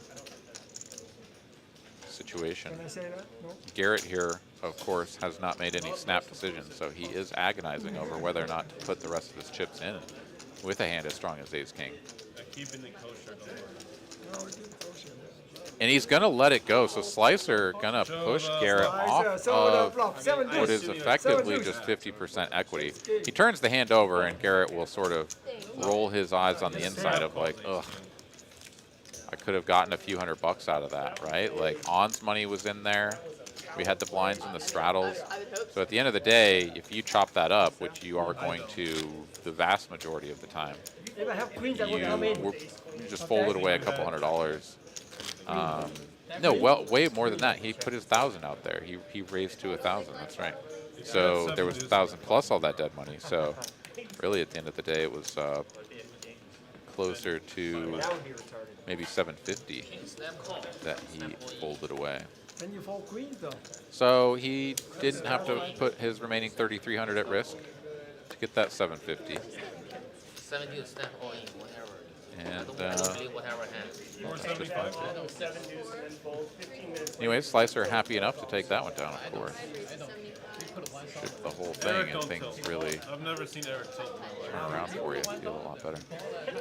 All right, Garrett here, steam raise on the button. 275 to go. Raising once again over Slicer's open. Optimized with a pretty enough hand to think about flatting the original raise, but of course not coming in as a cold caller against the 3-bet. Slicer will make the call.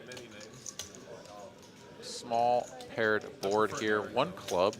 If Garrett made this like super tiny, like a bet of 100, I think Slicer is going to peel one off, but whatever that is, 350 will get the job done very quickly.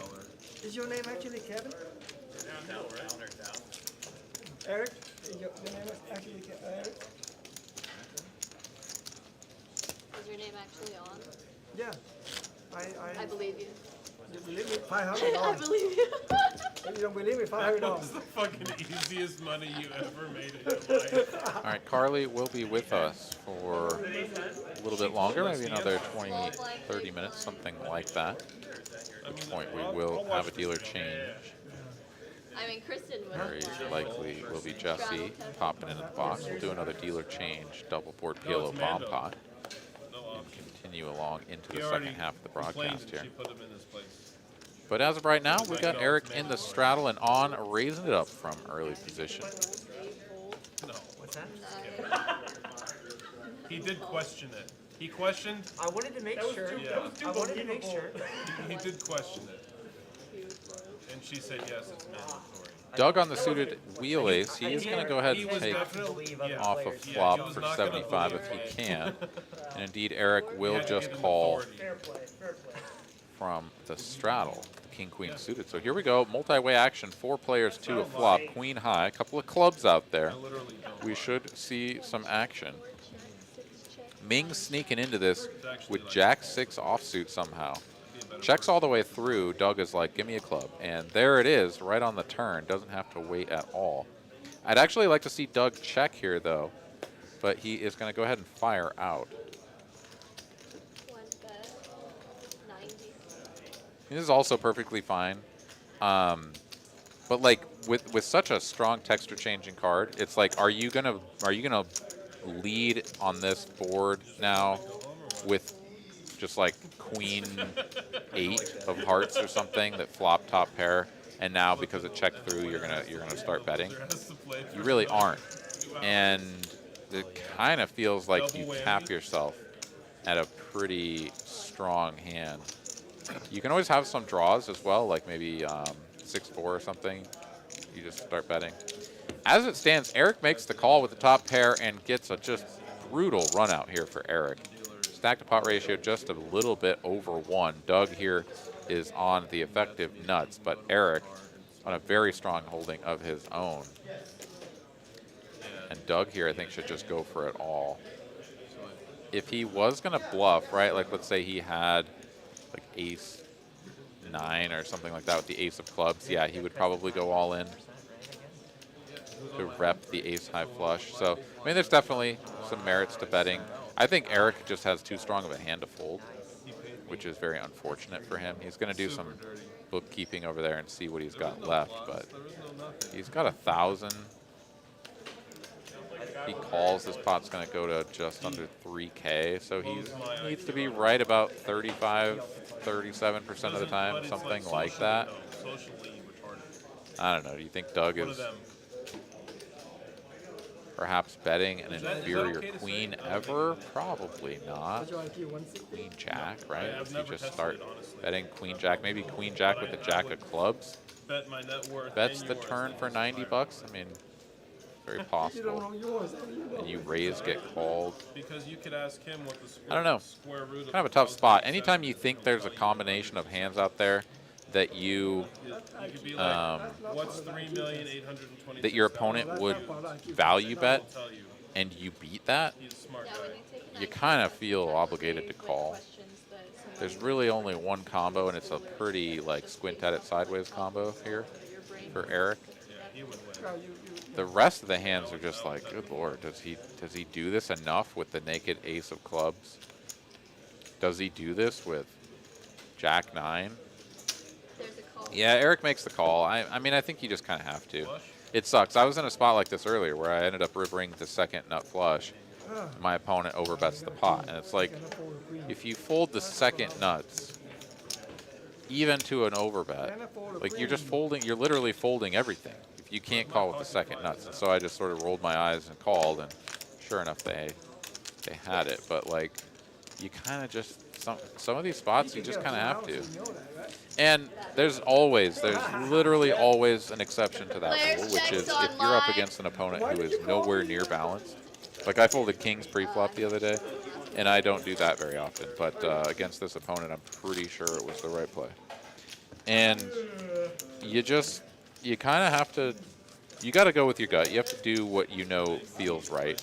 And at the same time, when you're in a spot where you're like a little bit unsure about how the player plays, or maybe you know that they're like a strong player who's going to bluff you sometimes, you just kind of have to shrug and put your chips in there and hope for the best. Because sometimes they're going to bluff you. And imagine folding top trips if Doug is just hitting you with the dry guy there, and he's just got the naked ace of clubs, and he's like, well, you know, just I went for it. Oh, and I got you to fold top trips? Whoa, sick. Right? I mean, like, imagine that. So Eric pays it off. This last 1,000 across the line. Doug scoops it up. And that's the way it goes. That's the way that cookie crumbled. I'll tell you what. Just think it through, right?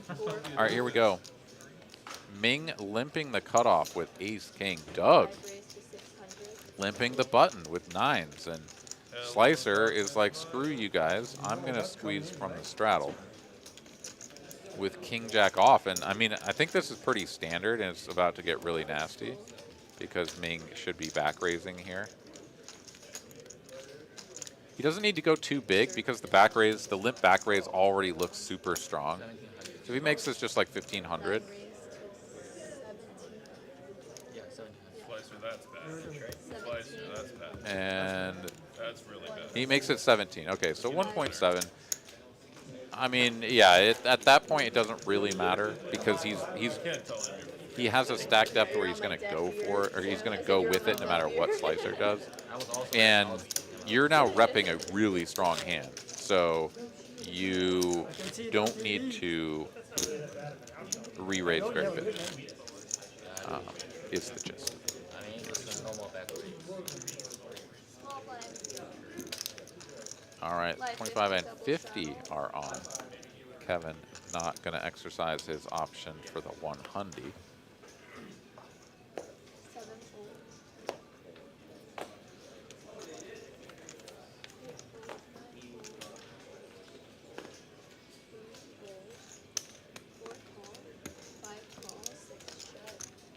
All right, limped pot here. Eric will make the call from the big blind. Slicer in the straddle and on checking his option. Ace high board, rainbow. No one connecting here with a pair. Dirty diaper. On will blast it for 250 with nut low Best hand. and the gut shot wheel draw. Nobody else with anything to continue, and they'll just get out of the way. So on wins with 3 high like a boss.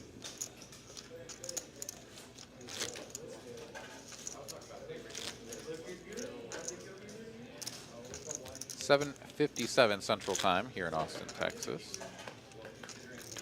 Once again, Carly should be in the box for probably about another 15 minutes, something like that. Then we'll get Jesse in there before you know it. We'll have a double board PLO bomb pot, and I'm going to take that opportunity to step out, use the restroom real quick, perhaps grab One round 50. a bottle of water, and then rejoin you all. The guy that hasn't said yes. But for the time being, I will hang out with you here as we reach the halfway point in the broadcast. On here, sitting in the straddle with the king jack off, but it's on Doug, who is still collecting all of his winnings from the previous hand. Sorry, I take it back. He has raised to 60, and now Slicer is going for another squeeze, this time in the big blind, with the ace-3 of diamonds. On will make the call, and here we go. Heads up between On and Slicer. Slicer with the pre-flop lead is going to get out-flopped. King, Queen, 6. All clubs. On flops the world. Top pair with a club flush redraw. Slicer here going to take a little stab. This is sort of a board where it's like a one and done. You know, if you bet this and your opponent has something like pocket, you know, like 2 red 7s or something, like they're just going to fold. And that's lovely for you. As it stands, a queen of spades peels off on the turn, and Slicer really can't rep this card. $1,000 that I can teach you how to become. He's going to check it over. If On even breathes on this pot, Slicer should be getting out of the way. He could be asking himself, like, what kind of weird one-club combinations are out there, and there's probably plenty. There probably are plenty, but you know what? It's just not worth it. Slicer concurs. Lays it down, and On takes it down. Thank you. Thank you. Mo here says, Aaron, when playing live stream, maybe you should balance, but playing in a casino with a large player pool, you do not have to balance. No one will know you folded second nuts. Fold, king, king, pre-flop, etc., blah, blah, blah. It's not about what your opponents know.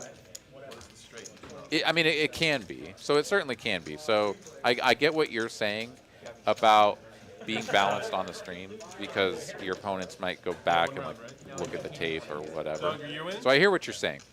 My perspective is more from the standpoint of like what game theory tells us to do.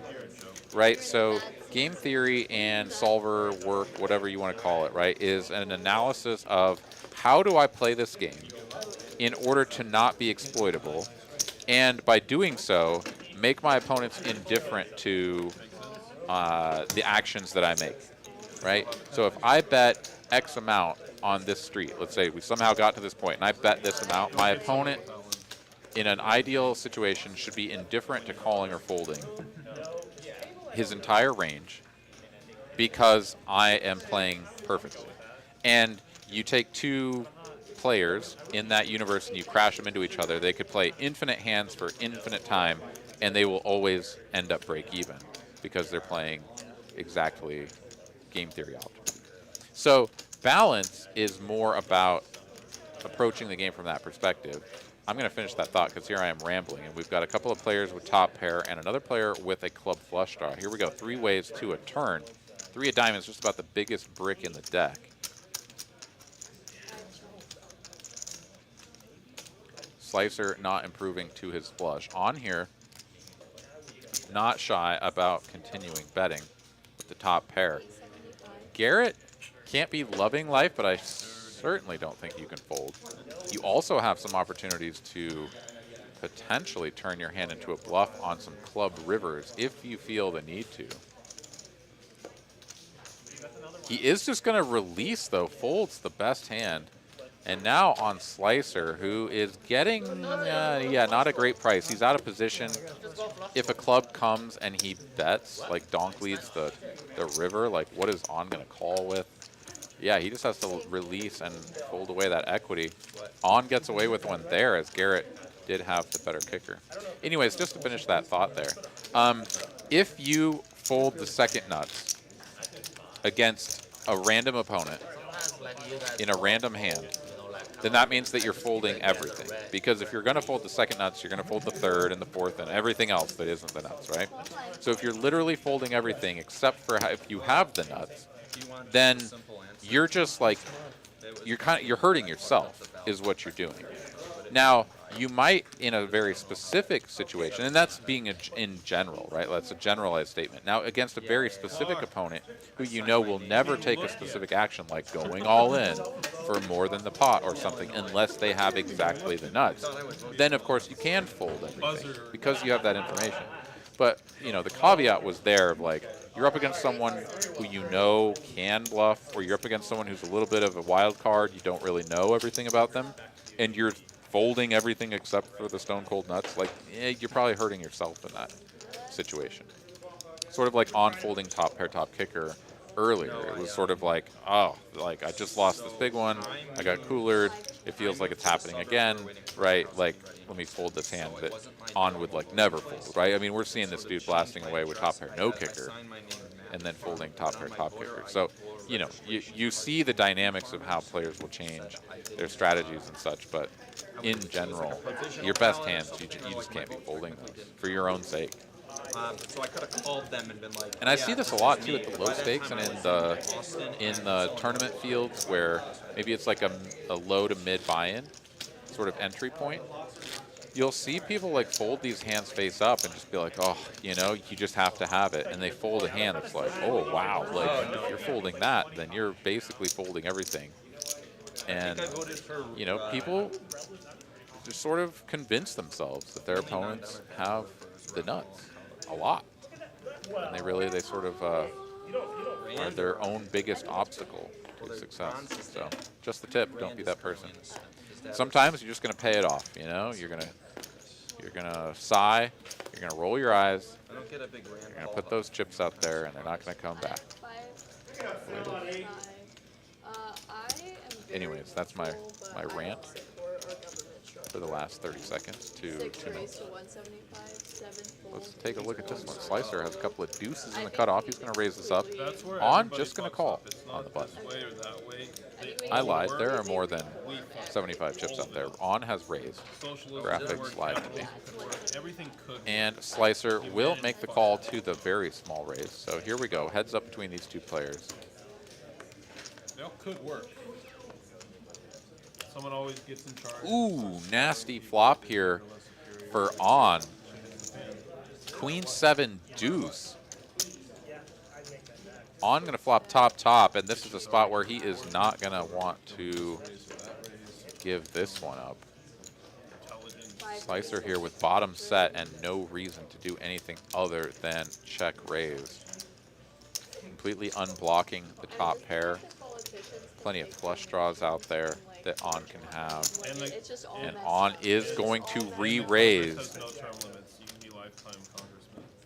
Here we are already on to 3 bets, and Slicer cannot believe his luck. He can always be behind flop set of queens and a flop set of sevens. That is always possible. But against someone like On, who is blasting away, there's really just no other way to do this than to continue. And he will play it as a call. He knows that On has a strong hand at this point, or perhaps a really strong draw. So he's just going to call, check here on the turn, and let On do the work for him. If he's behind, he's behind. If that's the way it is, so be it. Sometimes you get set over set, it happens, but On is not the guy to go folding bottom set to. Slicer here, facing a bet of 2.3K. Should just be an all-in from him. At this point, there's no additional reason to play things slowly. And he does ship it in. On snaps the chips across the line, and of course, there's always that heartbeat moment where you're like, I guess he just might have it. And no, he doesn't. He's got top, top. And that is going to be a full double here for Slicer. 1 for Kevin, 1 for Doug, and now 1 for Slicer. And On has just been running into it here, taking a beating. We'll get this stack chopped down and counted up. It's going to be a dub of over 7K. That'll put Slicer up to just about the 15K mark. On is going to be on dust. A couple $100 left behind. Okay, so I'm hearing that Slicer was actually a little bit off in the counts. We're going to get this all counted down. Carly will confirm that indeed Slicer had On covered. So the last 235 or whatever little bit it was that On is shown to have there is actually going to be moving to Slicer. Kevin assisting and moving those red chips over. And Slicer will rake in a massive pot, 15K there. And a lovely little blackbird going over to Carly. All right, let's take a look at the net earnings after that hand updates. Here we can see Slicer up 5K plus. Kevin on his heels a little over 4K. Optimized, Kevin, Doug, and Ming all up. And Garrett here bang on even for the evening, but On going to finish down a little over 15K. Tough run here tonight to On. Thanks for joining us. Thanks for playing, man. Always a pleasure to have you here on the felt playing at TCH Live. So I hope to see you back soon. No, it's because I was down playing 1-2 with Jordan. That's why. Oh, and getting word from Kristen that Jordan finished up about 1,200 on the stream. So that answers that question from earlier. All right, so a new seat open here on the stream game. We'll see if we get a player to step in to fill those shoes. You own a business, right? This one we've got a whole bunch of not much going on. Eric here opens the Jack-8 suited. Nobody pushing back, and he's just going to take that one down. But I don't want just like a hard Republican like running things either, you know, because I think that some of their views are a bit old school and too set back, really. Going to take another swing So in the gambling streets. Too progressive. Ragnar just 843. Let's see if that means that I can get something over 50. I'm like slightly Don't lie. Like, Call it 2015, I guess. Oh, 99. Let's go. Should have rolled the whole thing out there. I made 18 months out. Nice little 5X. I'll take it.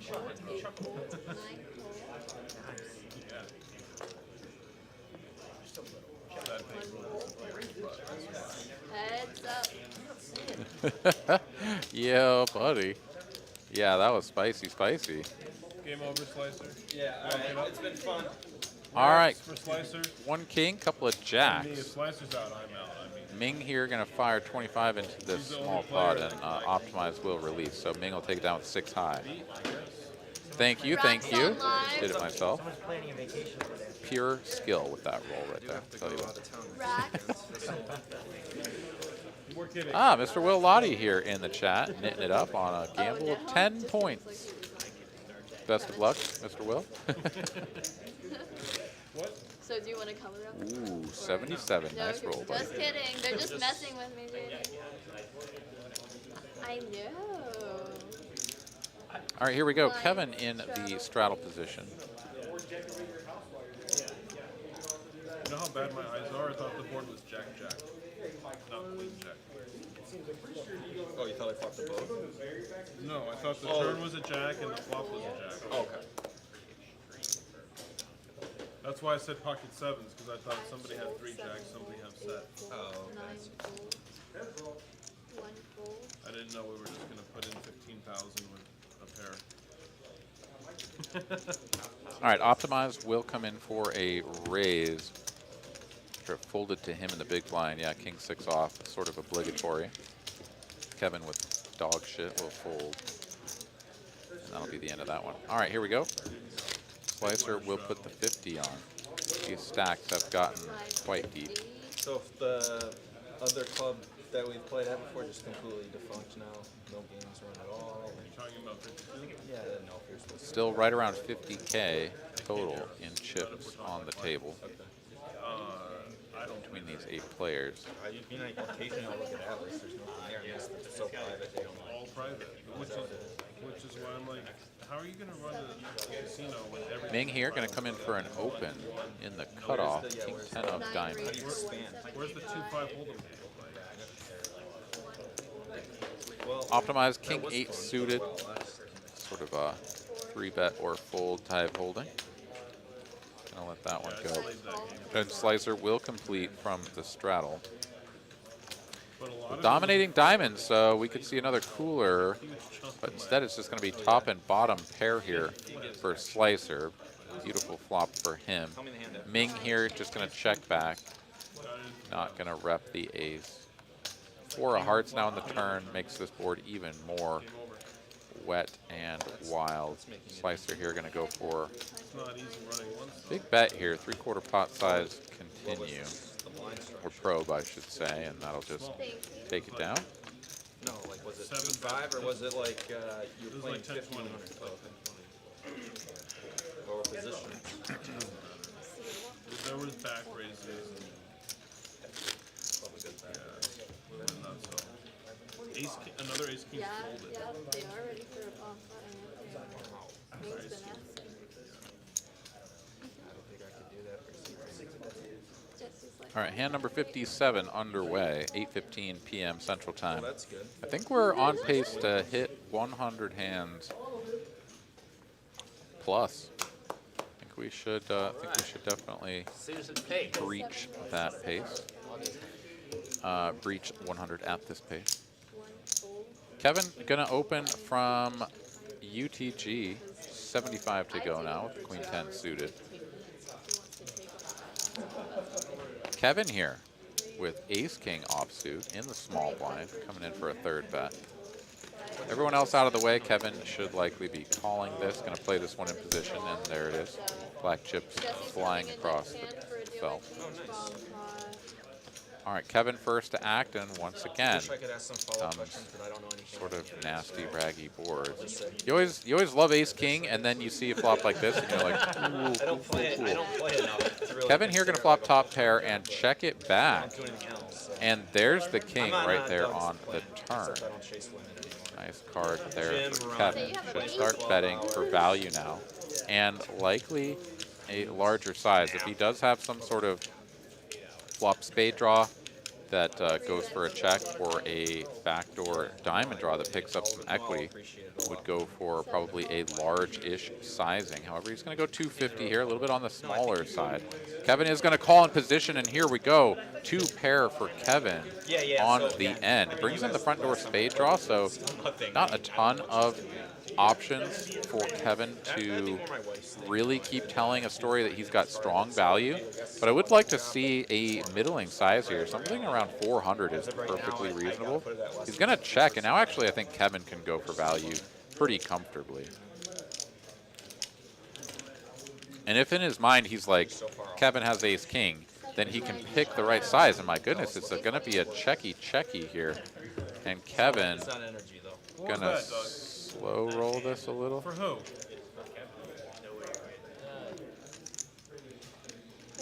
Okay, there it is. Not exactly sure what happened there. Maybe y'all, with your volume turned up, can tell me. But Kevin is going to turn over the winner eventually.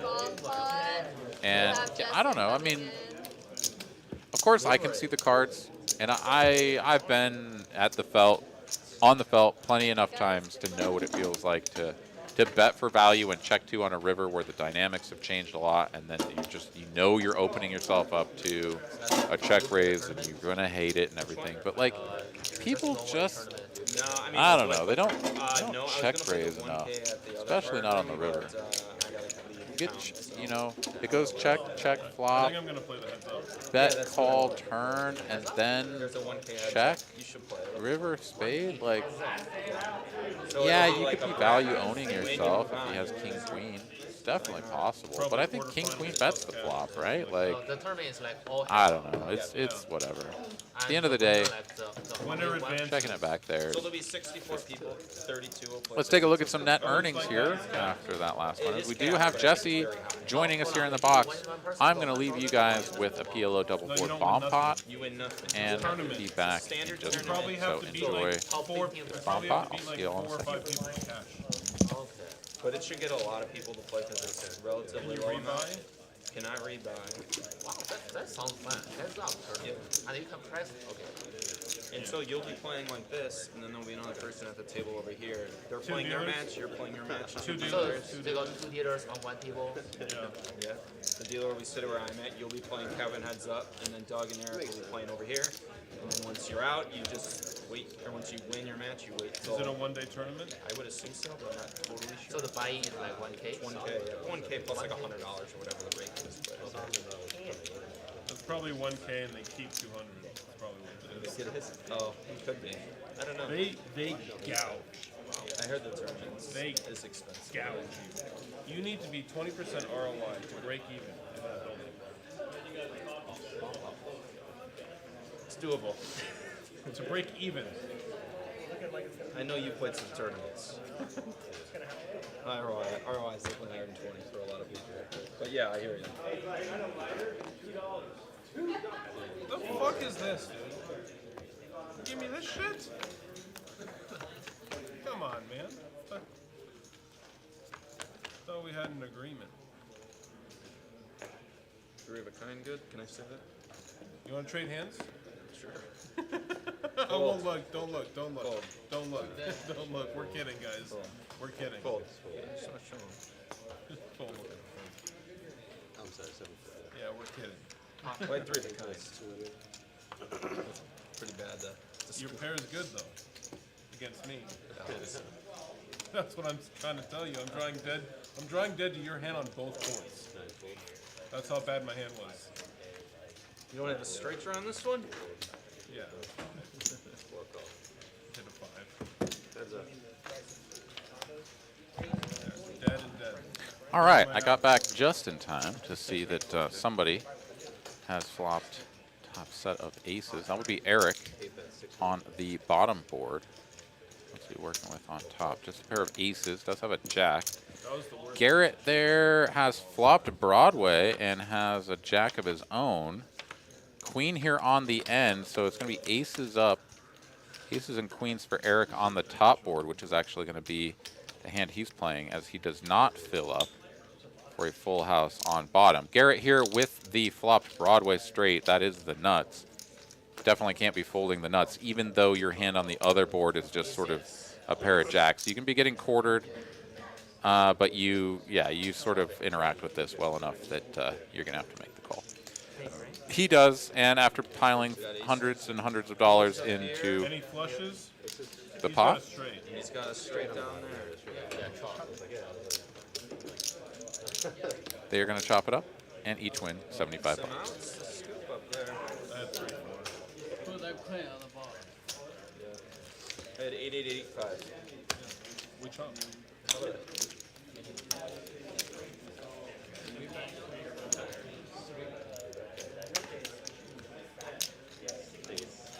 All right, so that was pretty quick little bomb pot. Still the stack A like bunch of money goes in and $75 comes out, and that's a pretty standard par for the course. These big cost like a lot more PLO like double also board the bomb bar, pots you know, around here. Jack of clubs. Yeah, no, this is a pretty good one. Feels fresh too. So fresh and so clean. Let's move right along. Jesse gonna sling out some cards for the 2-card variety. Smells like new. Texas Holdem. Kevin here looking down at number 0 in the straddle. Optimize will open the cutoff, 2 red 8s, and Kevin next to act with King Jack off is going to 3-bet him to 250. Back over to Optimize. Yeah, quick and easy call. Let's bet on it. Kevin will be in position with the betting lead.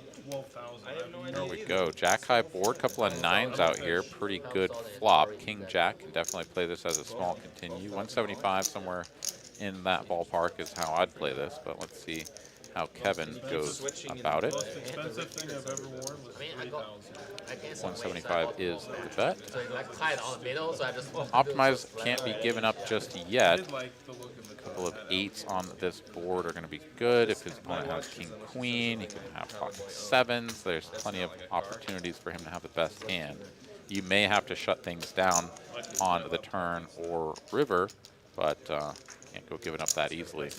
Queen here on the turn doesn't change that much. Of course, Queen Jack gets there to a superior 2 pair. Kevin can play this one as a check back if he wants, or he can go for a little bit more value. His king is kicking if his opponent had something like Jack 10. Still a sort of cooler situation to get additional value. Kevin is going to continue betting. Goes a little under half pot here for 400. This is maybe a little bit of a large size, in my opinion, but it is going to get called. Optimize not going anywhere yet. He's like, you can still have ace 10, you can have ace king. King 10 got there, so that's not a hand I want you to have, but runs out backdoor spades, which was one of the other sort of bluff combinations that Kevin could have had. CTB. I suspect here, though, Kevin is going to check back. I could be wrong, but this is a pretty thin spot to go for value now. I never play higher than 5 And he will check it back. Optimize will turn over the 8s, hoping and praying, and then realizing that he cannot win. Kevin will take it down. There we go. Arts Actuary, let's go. Rolling a 94. It is a shell of a shell of what it was. Yes. So I've heard.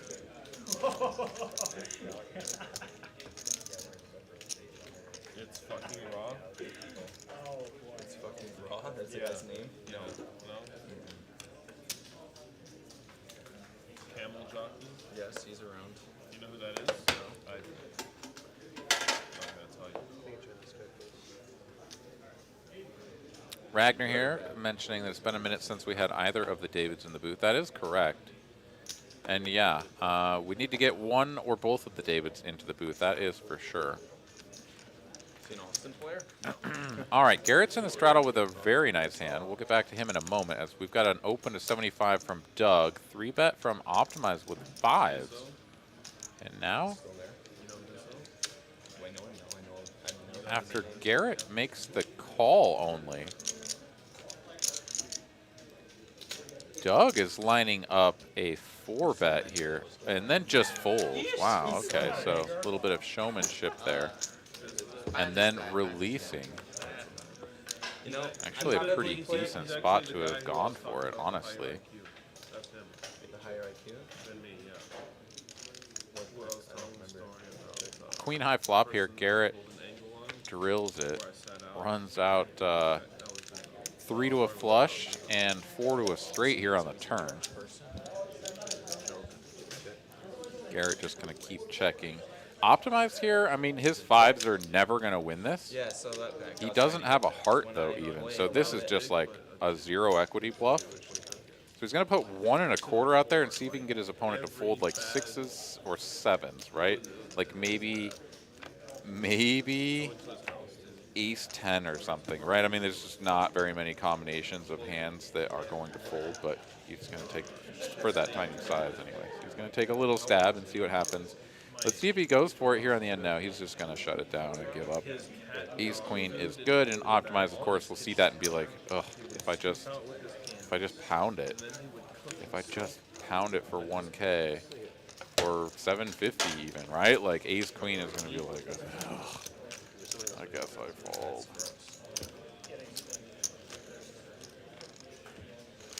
I don't know. It's always interesting. Like you can watch that hand in particular. Like that hand is a perfect example, perfect microcosm of a scenario within which you can win pots that you normally would never win. Your opponent flops top. Like, you're not winning that with pocket 5s that doesn't make a straight or a set, right? Like, you're just never winning that. Wait a minute. Think about it, right? Follow the action. Check flop. Check turn. Like, they're just not going to have a lot of strong hands. They're just not. Like, at best, they're going to have some, like, slow-played 2 pairs that just didn't want to build the pot and just try to get to showdown. Oh, Eric, you have to back jam there. Now, if Come you got on. aces or something, You it's bad. have to back jam there. Hey, it's a David Pratt in the chat. What's up, buddy? You have Good to see you're off of the That conference was the call. perfect spot. Is that angling? No, absolutely not. Microcosm, you like that? All right, Optimize here going to flop top trips. Nobody else has anything, so he's going to take this and win. I pay for my stake, you know, so.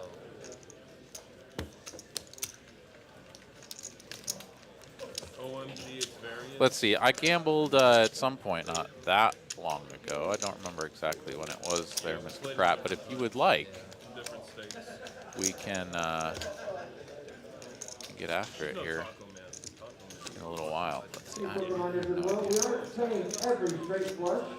I guess there was like a guy whose name was like Dad with 4 numbers at the end who was horrible.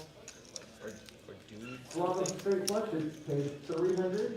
I could be wrong. So long ago, man. River pays 100. If it is a wheel or a royal, it will pay double. I liked it when there were timestamps Reminder also 30 in the chat, but now I don't have those, so I have no idea. I think I'm the only player. Except, I'm the only All right, Optimize here, raising it up, 9-7 suited from under the gun. He's going to get called by Ming in the big blind with ace-jack, and here we go, heads up between these 2 players, and of all the flops in the world for 9-7 spades, that's one of the better ones. Raina says 8-10 is when I gambled. Okay, so Mr. Pratt, if you would like to wait with me for just about 10 minutes, we'll be able to go head to head. That's the flop, too. Ming here gonna donk lead this flop to the tune of $80, and Optimize Well, when he said will that, I make the figured call. That was good. But when he snap called, I mean, anyone else who snap called. Doesn't have to wait long, turns the spade flush. Ming here slows it down with a check, and there may be a temptation here to check back for some players, but you're definitely going to want to bet. Need to build the pot with your best hands. If your opponent does have some sort of just like whatever spazzy ace-jack high, you know, donk lead on the flop, so be it. For every one of those, there might be an ace-7 or a queen 5 or something that is going to call one more bet. You got to get that value. my standards. Not winning enough to A gambling evocation. There you go. such a Not a $5 word or anything. What's up, Mr. DLP? How you doing, buddy? I only got Good to so see you in the many chat. hours a month. I only got so many hours a month in me, you know? This is highly relaxing.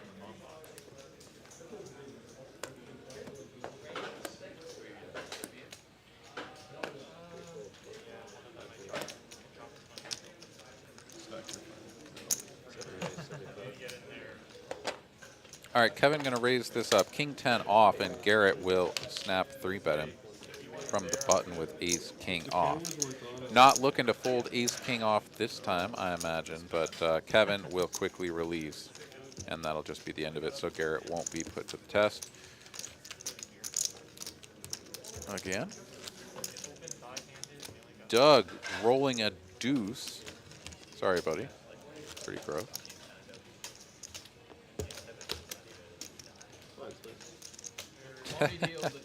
Yeah, if the two Davids hopped in the car together and showed up here, you guys would be more than welcome to do the rest of the show together. I would happily step out of your way, go eat some Taco Bell.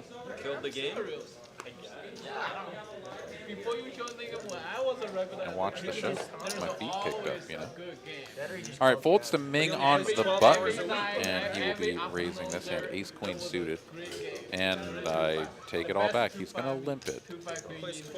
That will allow Optimize to complete and Kevin to check his options. So Ming will play this one in position, but allowing the king 4 and the jack 7. I mean, I guess no harm done as he flops top pair second kicker. Kevin here, the only player who's connected in any way. But now Ming just over bets the pot, 2x over bet. It's the regular. It's kind of It's interesting, right? It's like zigging and zagging, bobbing and weaving, you know, making it so that your opponents don't really know what's going on, but yeah. That was, yeah. I mean, the 2-5 game was. And of course, if somebody had a heart flush draw or some sort of straight draw, they'll commit the chips and all is fine and well. So I get the idea of trying to get the missed value from not raising free there on the flop with the overbet. I mean, I get it, and there's certainly nothing wrong with that approach. Doesn't work out in that spot. All right, Kevin will limp from the big blind as it folds around to him. Eric is going to raise the ace 8 of spades, and Kevin here connected enough to go for the limp call. You're gonna have a lot of this sort of junk in your limp calling range, which is fine. You just kind of have to be prepared to defend with some pretty weak holdings when you do connect. As it stands, he's got the 2, 4, 6, 8, 10. Who do we appreciate? It's not this hand. And he's not going to fold, though. 2 overcards, backdoor diamonds. That's enough for our boy Kevin here to peel one off. Board pairs the 6 and snap check here. 9 of clubs on the end. Let's see if Kevin goes for it here. I mean, you certainly aren't hoping to win with 10 high, so if he's gonna rep something, it's either trip 6s with a big bet, or it's like a 4 or something that's going for, you know, just like thin value. Bet a 175 here. This is a middling size, which doesn't make a ton of sense. I don't know that you bet ace 4 for 175. Maybe. I don't know. To me, this looks like kind of a busted 5 or something. King 5, Queen 5 suited. That was like, yeah, I can check call on the flop. Yeah, see, Eric is able to make this call. This size is a little bit suspect. And Kevin is going to see the 10 high go down in flames. Nice call there from Eric. Yeah, busted diamonds. Perhaps just one of those things where it's like, if I bet really big, then he's gonna like for sure know that I missed. So I want to go for a middling size that makes it look like I'm going for value, which is fine. but it's like, yeah, I don't know. Maybe like a bet of 100, right? A bet of 100 might get the job done better than 175. I don't know. What do I know?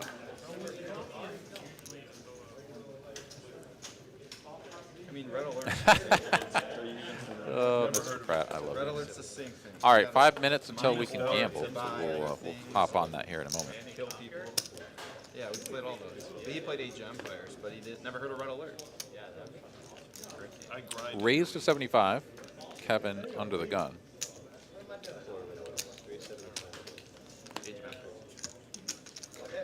You talk about a lot of good food restaurants. Good food restaurants. And Taco Bell is my number one. No. Taco Bell is not my number one. It is my guilty post-stream pleasure. Maybe I'll throw the ones. It definitely does occupy that Steam has spot in my heart, in my mind, in my soul. But no, it is not my number one. Okay, King Jack 5 with another Jack on the turn. This is a battle of the middling pocket pairs. Eric well out in front here with the 8s over the 6s. Yeah, But yeah, when the stream gets out at 10 p.m., there's not a ton left open on a Thursday night. So yeah, Taco Bell's pretty right up my alley. All right, bet at 250 and another call here. Sorry, that was checked through on the flop. Bet at 250 and a call now on the turn, I should say. 3 of clubs on the river does bring in the front door club flush. Eric will check. Kevin will quickly check behind. And there we go. 8s are good for Eric. You read Immortals? Should read Gentleman. I mean, I don't know. This is just my favorite book. I'll take one. I don't know. DLP, do you not like? Gentleman in Moscow. Do you not like Immortals? Taco Bell? TOWLES. Nice saying, young man. And then it's Gentleman in Moscow. It's Raising Cane's. I still haven't been to a Raising Cane's. I've heard good things, but if I'm gonna go get fried chicken, I feel like I go to Tumble 22 because that's like fire local fried chicken. And if I want fast food, check it out. And it also it just never. I guess maybe I don't have one near me. I don't know. I just doesn't occur to me to go to a Raising Cane's. But I should remedy that. I should go to one and try it. I really should. Oh, okay. Sorry. I like historical fiction. I like sociology. I like just steer me away from. All right, raised to 80 here. Doug with the clean diaper. Kevin, the only caller from the straddle, and here we go. Heads up to a flop. Doug going to be in position. Flops a gut shot, but goes quickly. Check, check. I think you're supposed to bet this, Doug. Kevin going to check now, and now Doug should definitely fire at this. He's still drawing to the same 4. Now he's going to show it, and I think Kevin's like, why didn't you bet the flop, dude? But it doesn't really matter. Doug wins anyway. There's one just an exit or 2 up 183 from TCH. Okay, so I come from south. So usually don't run into that, I suppose. But Not Jordan Peterson. DLP, oh no, David Pratt says he's not sure if he likes Taco Bell or not. It's been over a decade. Wow. Okay. He's that guy from Canada who got in trouble because he doesn't think. Yeah, Chick-fil-A is quite good. Chick-fil-A is very good. Sentenced to 9 years in a Moscow. Yeah, I would be much more prone to go to Chick-fil-A than pretty much anything else. It's like Taco Bell, and then, yeah, probably Chick-fil-A. Also haven't been to one in 6 years. Wow. All right. Nice. You guys are crushing the non-fast food game, which is probably good for you. Transgender issues, but also. Yeah, you're probably right, Will. I just don't see one and be like, aha, I'm going there. All right, we're playing the 1-card game here. Ming has flopped second pair and is basically just going to win this hand. Eric with only a 7 of diamonds. Gonna need running 7s or running hearts for a chop. Oh, it's an 8 here on the end. And Eric is drawing dead. I guess there was no jack out there at all. Okay, we got the board completely wrong. King jack though, king jack high is good. So I wasn't even wrong, even though I was completely joking. Oh no, it's a chop pot. 8s and 3s with an ace. Never mind. Doesn't matter what they have.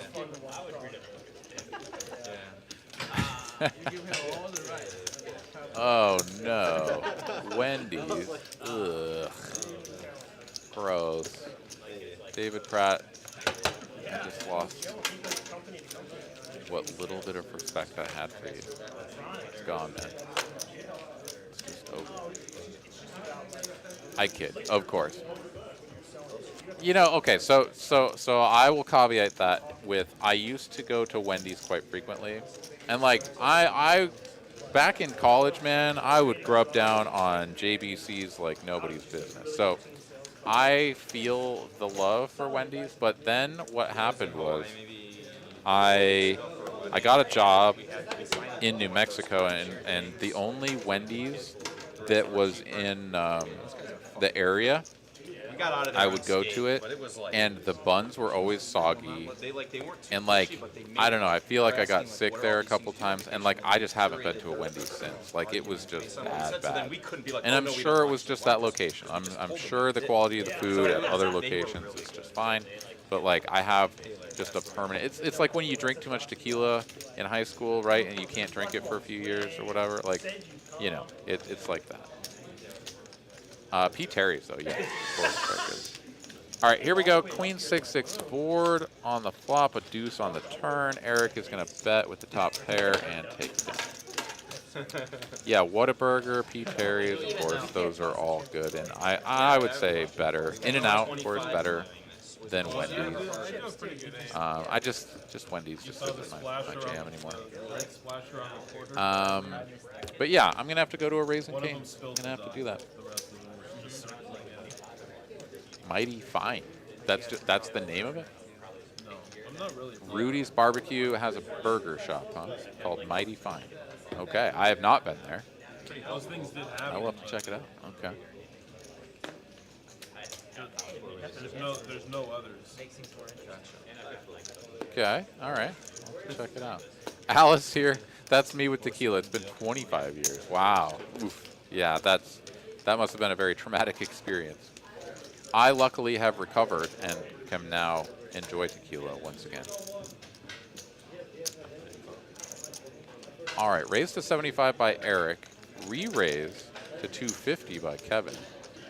Ming gonna cold call this out of the big blind, and Eric will close the action with the tray. So here we go. Kevin, R, player with the pre-flop lead. Comes queen high, rainbow flop. Ming will flop an up and down straight draw. Checks all the way through. Yeah, when you squeeze with ace 9 and get called in a couple of spots, especially by one cold caller, queen high boards are not your friend. Comes running deuces. And the pocket trays are good for Eric at the moment. It's going to be a little bit weird to try to rep something now. However, someone could go for the thin value, the quote-unquote thin value bet with a 10. As it stands, though, Eric is just going to get to turn over the 3s to go with the deuces on board, and that is going to be the winner. David Pratt says Mighty Fine is very, very good. Okay. I mean, shit, I didn't even know it was a thing. I don't know if I would recognize the building if I saw it in a photograph. Like, if I've ever seen one around here, I don't know. Mr. Pratt, it is time to gamble, good sir. And I will lead the way like a fearless leader that I am. Next game is like on Monday now, right? Monday. Next week will be the first one.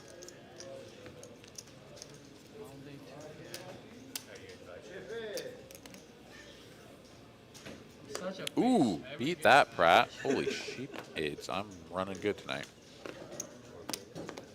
I could have any seat I want.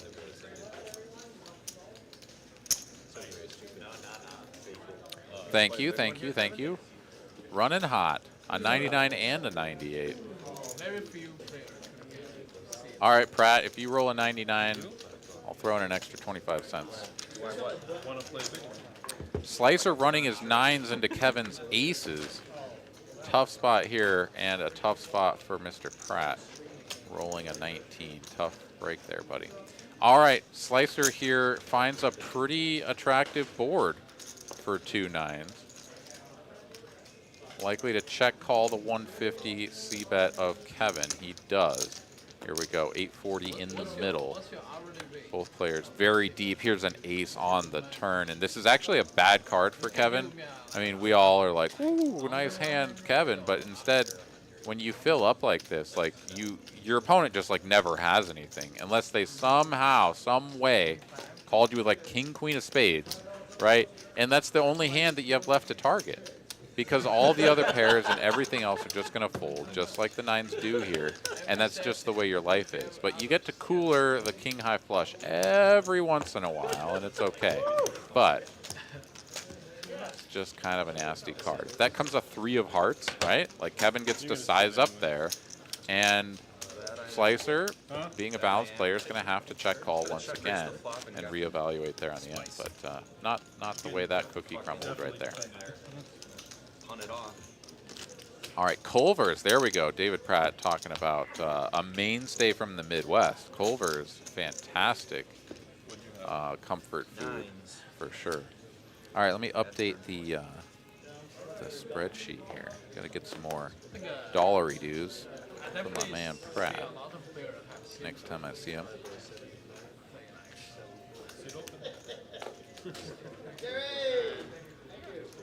You're wrong good, any strategy. Not running good, any strategy. Not good. Your strategy. Okay, spreadsheet updated. All clubs on the flop. Jack high. 3 ways. Kevin, bang. Flops a flush.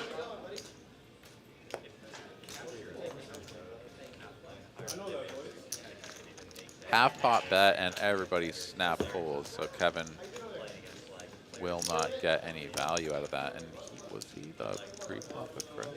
No. Donk lead, huh?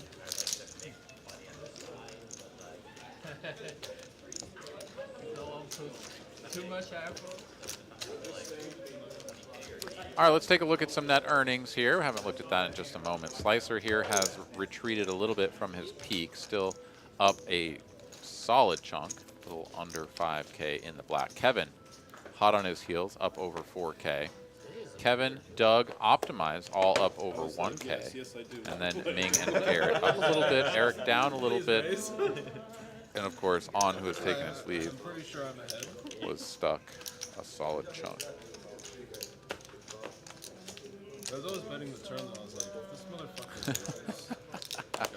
The 4 billion calories in a Culver's meal. Yeah, I don't know. I don't think those people burned off a lot of those calories. I've seen some of the biggest people I've ever seen in a Culver's. Delicious food, though. Oh, man. The milkshakes, very good. Burgers, very good. Yeah, oof, man. Yeah, let's see here. So we've got 3 players to the flop here. It comes ace high. There's a jack out there, but Kevin isn't even going to continue with the second pair. Ming will take it down. So yeah, we had some unfortunate occurrences here, Mr. Pratt, for On. On was in the mix, and he doubled up Kevin first, Doug second, and Slicer third, and that was all she wrote. What's up, Kenneth? How you doing? Welcome to the show.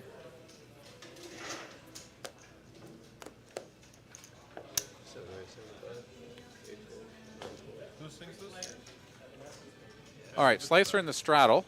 Kevin gonna raise it up to 75. First time. Now I'm really gonna pick. No one has fallen for that in the last 30 years. DLP seems to be living in the past a little bit or something. But yeah, no, I assume that the Mighty Fine is sort of self-explanatory. Out of position against this guy? I just don't know if I've ever seen one, right? Like I can't picture it in my head as to whether or not I've ever driven past one and been like, aha. It's a burger place that I need to go to.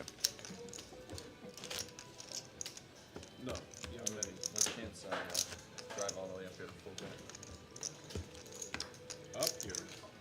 Ooh, 95. Let's go, Joseph.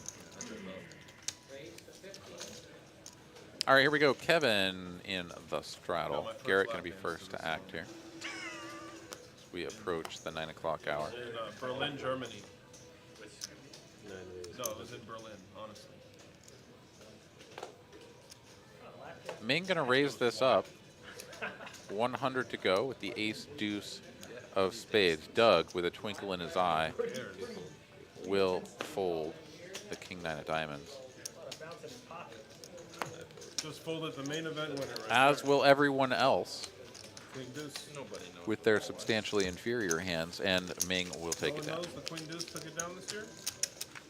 You mean the last hand? Yeah. Oh yeah, fucking full hard on the river. Yeah. Pratt here says, in that strip mall on Mopac and 183. That strip mall. Did Attenborough just Yeah. was like, oh, I have Jack 4, let me lose the tournament, like twice.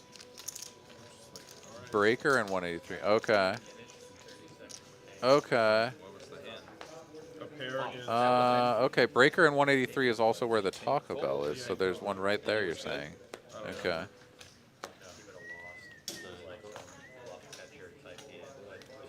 Huh. All right. Well, I'll eventually I will find it and eat it and enjoy it, I hope. Trey wants to know if Chipotle is considered fast food. I would consider it to be fast food, and I think Chipotle and Qdoba are quite good, but of course you all know my favorite local burrito spot, which is Cabo Bob's. Big fan of that. Nice. Padawan producer Kristen had some Cabo Bob's for dinner. Oh yeah, Freebirds too. That's another local burrito spot. All right, 3 players to this flop. Gut shot here for Kevin. No spades on board. It's going to be tough for him to continue. Ming here has flopped bottom set and is like, please somebody have top 2 pair or something. But of course they don't have that. But I was going to play the 1K heads up though. And Kevin here is going to go for a check call though with just the gut shot.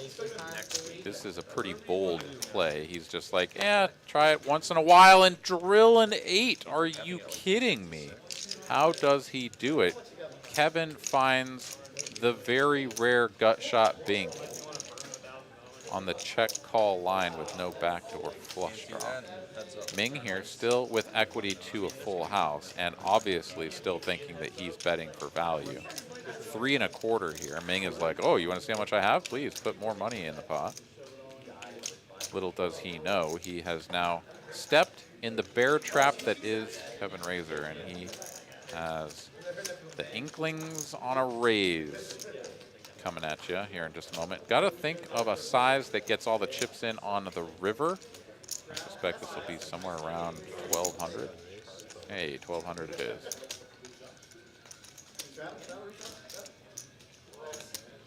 And Ming here on 3.2K, facing a raise of 800, just about 900 actually. He may just elect to ship this in. If his opponent has 2 pair, you don't want to allow the board to get any more dynamic, right? If like a king, sorry, if a queen, yeah, maybe even a king, right? Or a queen, jack, 9, like if any of these things peel off, it's going to be kind of gross. And so he's just going to go for it all here. Totally makes sense. This is just a super cooler. And Ming is going to need a board pair to get bailed out of this one. Kevin looking to fade it, and does. Running it twice. Here we go. Another option. And there it is. Ming is going to get there on the second run out to keep his stack and chop what's in the middle. So run it once, and it's all over, baby. Kevin would have shipped the whole thing, but we go twice, and Ming is able to dodge the bullet. Keep his stack. Wow, big spicy pots happening here, left and right. Oh yeah, the cheese curds at Culver's. Oh yeah. DLP here saying that Cabo Bob's greater than Chipotle, greater than Freebirds. I have not been to Freebirds, so I don't know if I would agree with that hierarchy, but I'll take your word for it. Also, Chipotle is fast casual. All right, Jesus. I didn't call it junk food. Well, okay, so there's fast food and then there's fast casual, bro. Jesus. Raise both your pinkies and then stuff them in your eyes. Mr. Pratt. You fucking guy. Kava, yes. Kava's great. No, I love kava. Really good Mediterranean bowls. Every time I eat a kava bowl, I just like feel like I got healthier. It's pretty lovely. All right, so we got that all chopped up, and here we are off to the next one. Ming now playing the 9-7 of spades. He's like, I just almost got my ass handed to me by this hand. Let's see if I can win with it. He's going to get outflopped by Slicer, though. Queens and 8s, and there's one spade out there. So Ming could conceive of seeing a turn card, which he will. Check call 200. It's worthless. Here we go. Still heads up to the turn. 9 of hearts, and good lord. There's some sick, nasty cards peeling off on these turns. Slicer goes from way, way, way out in front to way, way, way far behind. Checky, checky. Off to a free river card. 5 of diamonds. Changes nothing. Let's see if Ming goes for a little bit of value. I'd like to see him bet here. 300 or so. Does ask Jesse to spread out the pot there and find out what's in there.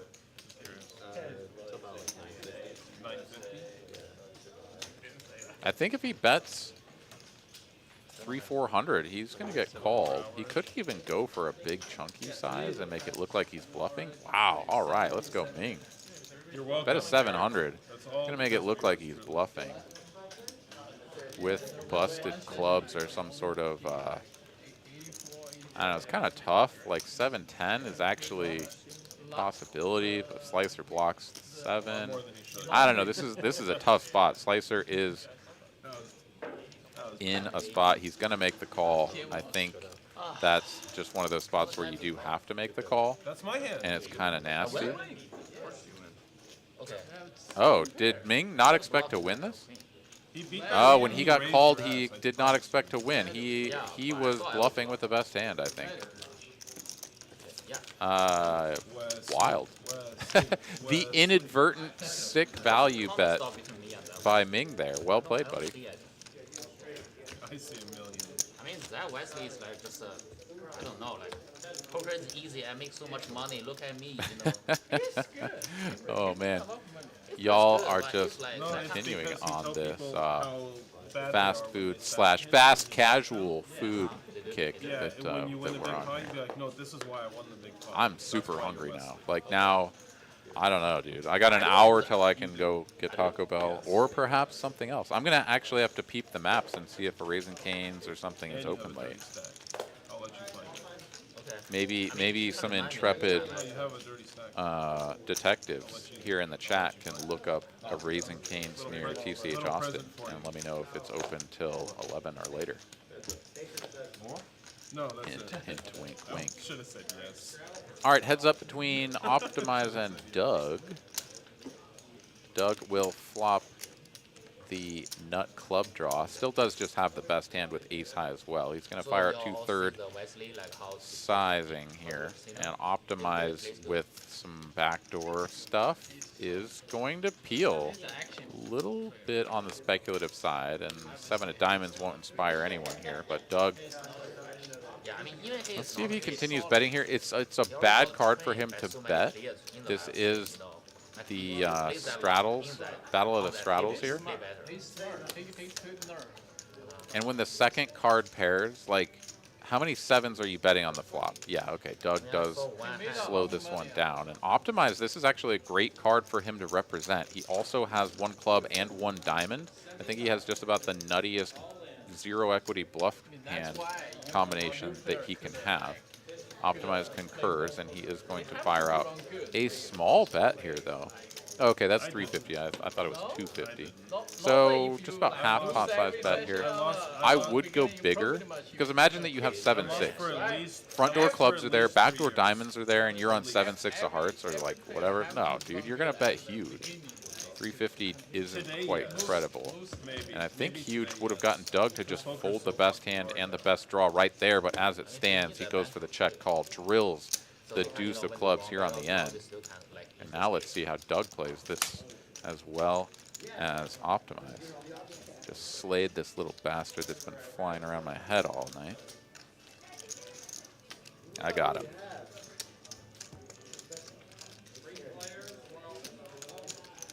Doug checks it over, makes the nut flush, checks it to Optimize, who, because he has the club, can definitely rep this. 600, another small-ish bet. And yeah, Doug is like, can I raise this? I mean, he certainly can. If his opponent is value betting a queen, it's almost certainly going to fold. Unless he has something like ace queen with the ace of diamonds, or with the ace of clubs, which you can't have. I don't know, it's kind of tough to think of a hand that can call you other than a 7. 7 certainly could call you, as long as you don't make it too big. You make it, 17, 1800 to go, something like that.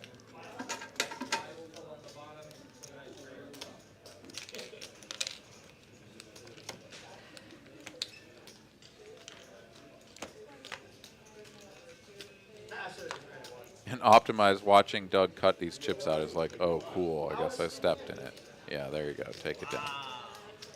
All right, the raise was to,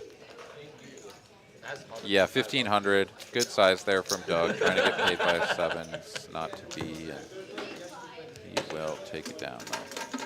So, nice check there on the end. Doug does induce the bluff, gets those extra chippies.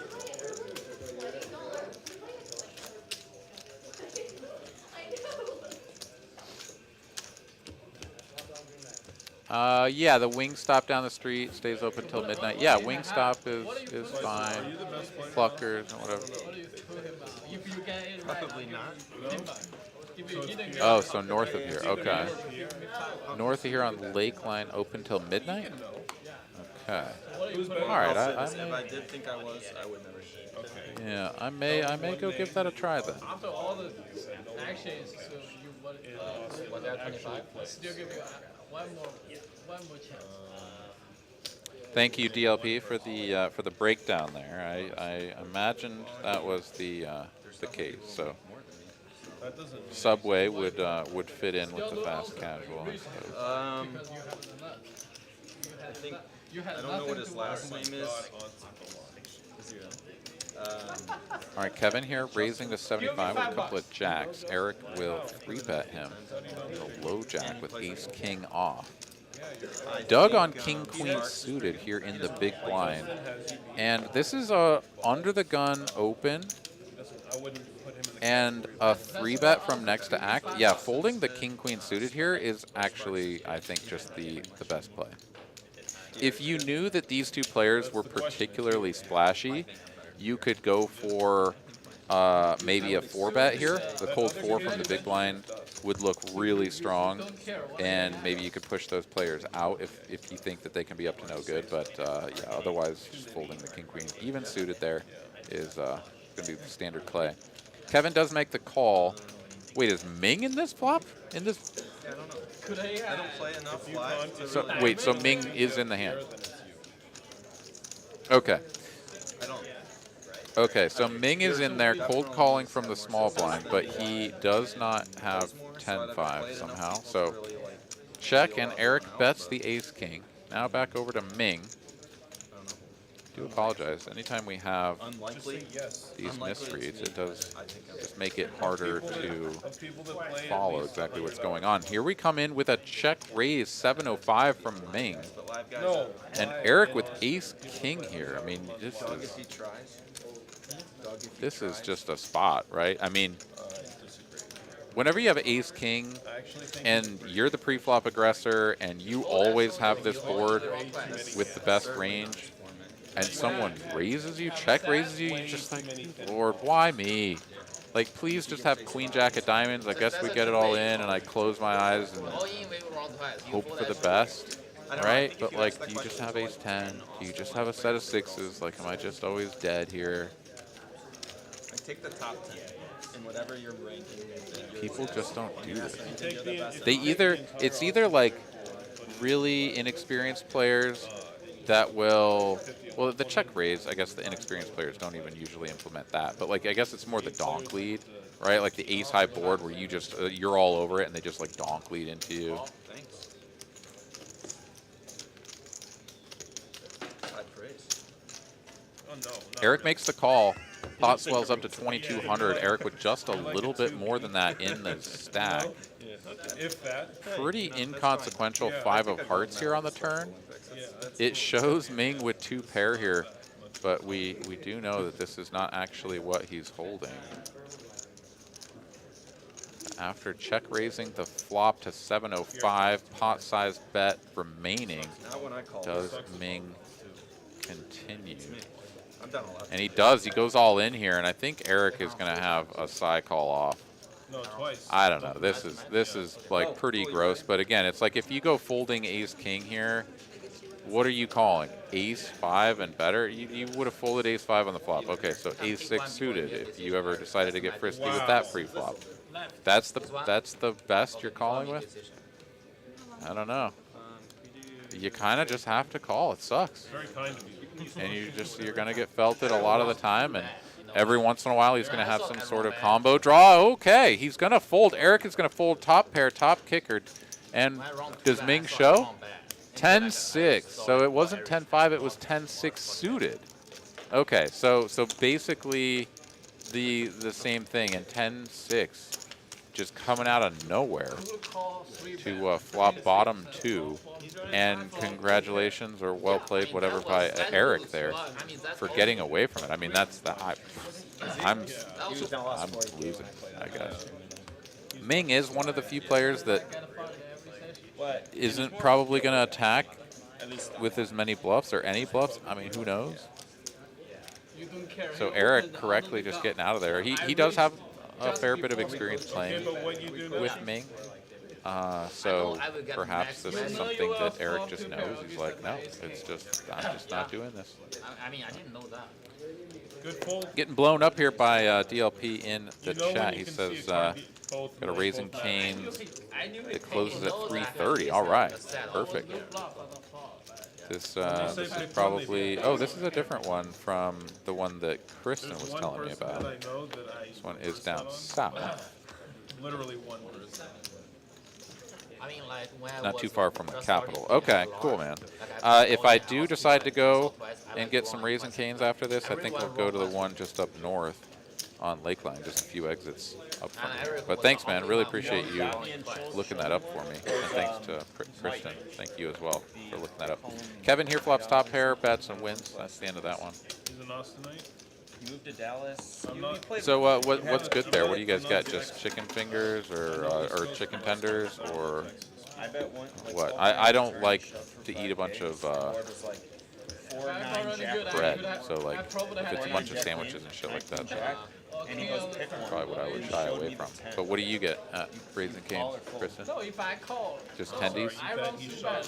Who's Yeah. the player with the call? 4-9 It could be an jack. ace or king. No, sorry. I'm sure you got Keep ace. ignoring me. Ace or king on the middle, you get a stack. What do you get at Raising Cane's? Just Always tendies? stacking me. Yeah. I bet he calls. Turn is a queen. I bet like 12. Okay. He jams and jams shows 5 you a bigs. 10. He jams. He says, pick one. I picked one. I picked one. He let you pick. Tenders, more tenders, and more tenders, and French fries. Okay, He's in the big blind. probably. Do they do French fries? I I think. mean, this guy sounds like somebody I Okay. want to call. Well, pretty standard, I guess. I'd probably call. So I. Garrett will I just was bet like, and win. I don't know. I don't think I can call. Like he Yeah. has so many straights, and then he had 10-9. All right, later on, David. No, You that's have what I a was good night, man. thinking. Pair straight draw. Yeah. That's what I was thinking.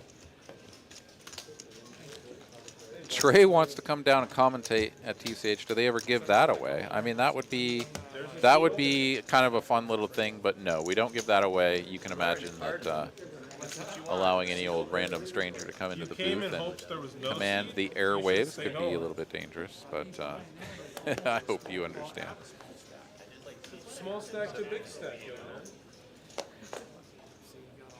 Just buy it for 2K. Focus up. All right, Doug here in the cutoff, going to raise it up 75 to go. And that's going to do it. Slicer there getting a massage from the licensed massage therapist Gabby of Texas Royal Touch. Come on down to TCH Austin. Yourself a tune-up.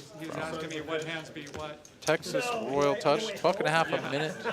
I got a massage earlier. It was exactly what I needed, man. I just was getting tight, sitting at the poker table, knotted up in my neck and shoulders. And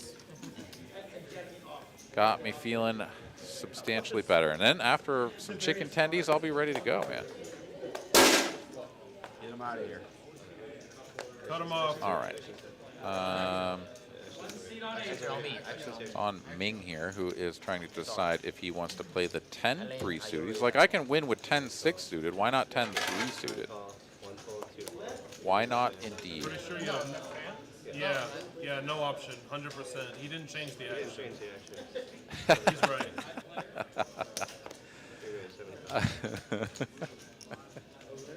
Oh, Mr. Pratt.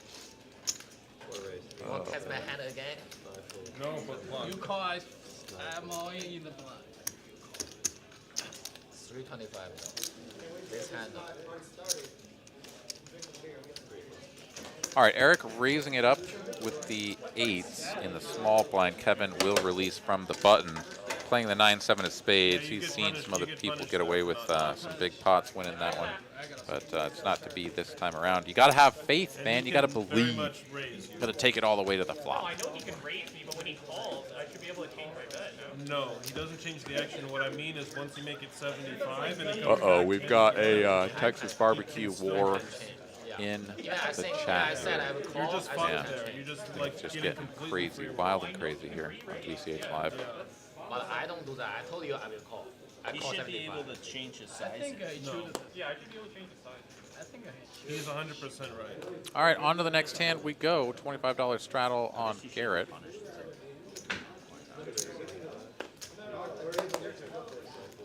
Optimize will come in for a raise. Ace-8 suited.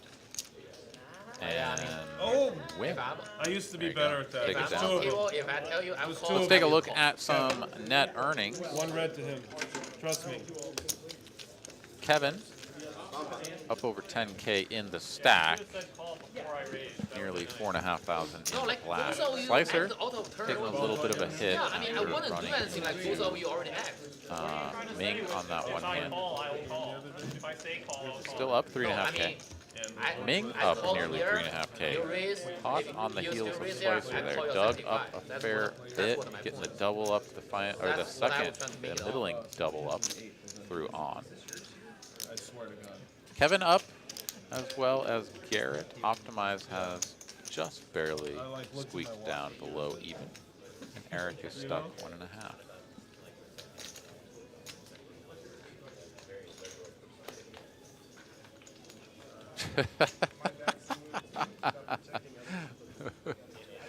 His Arkansas horseradish brisket. Get a rope.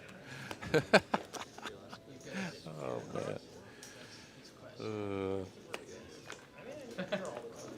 Double check. All right, somebody has 4 cards for some reason.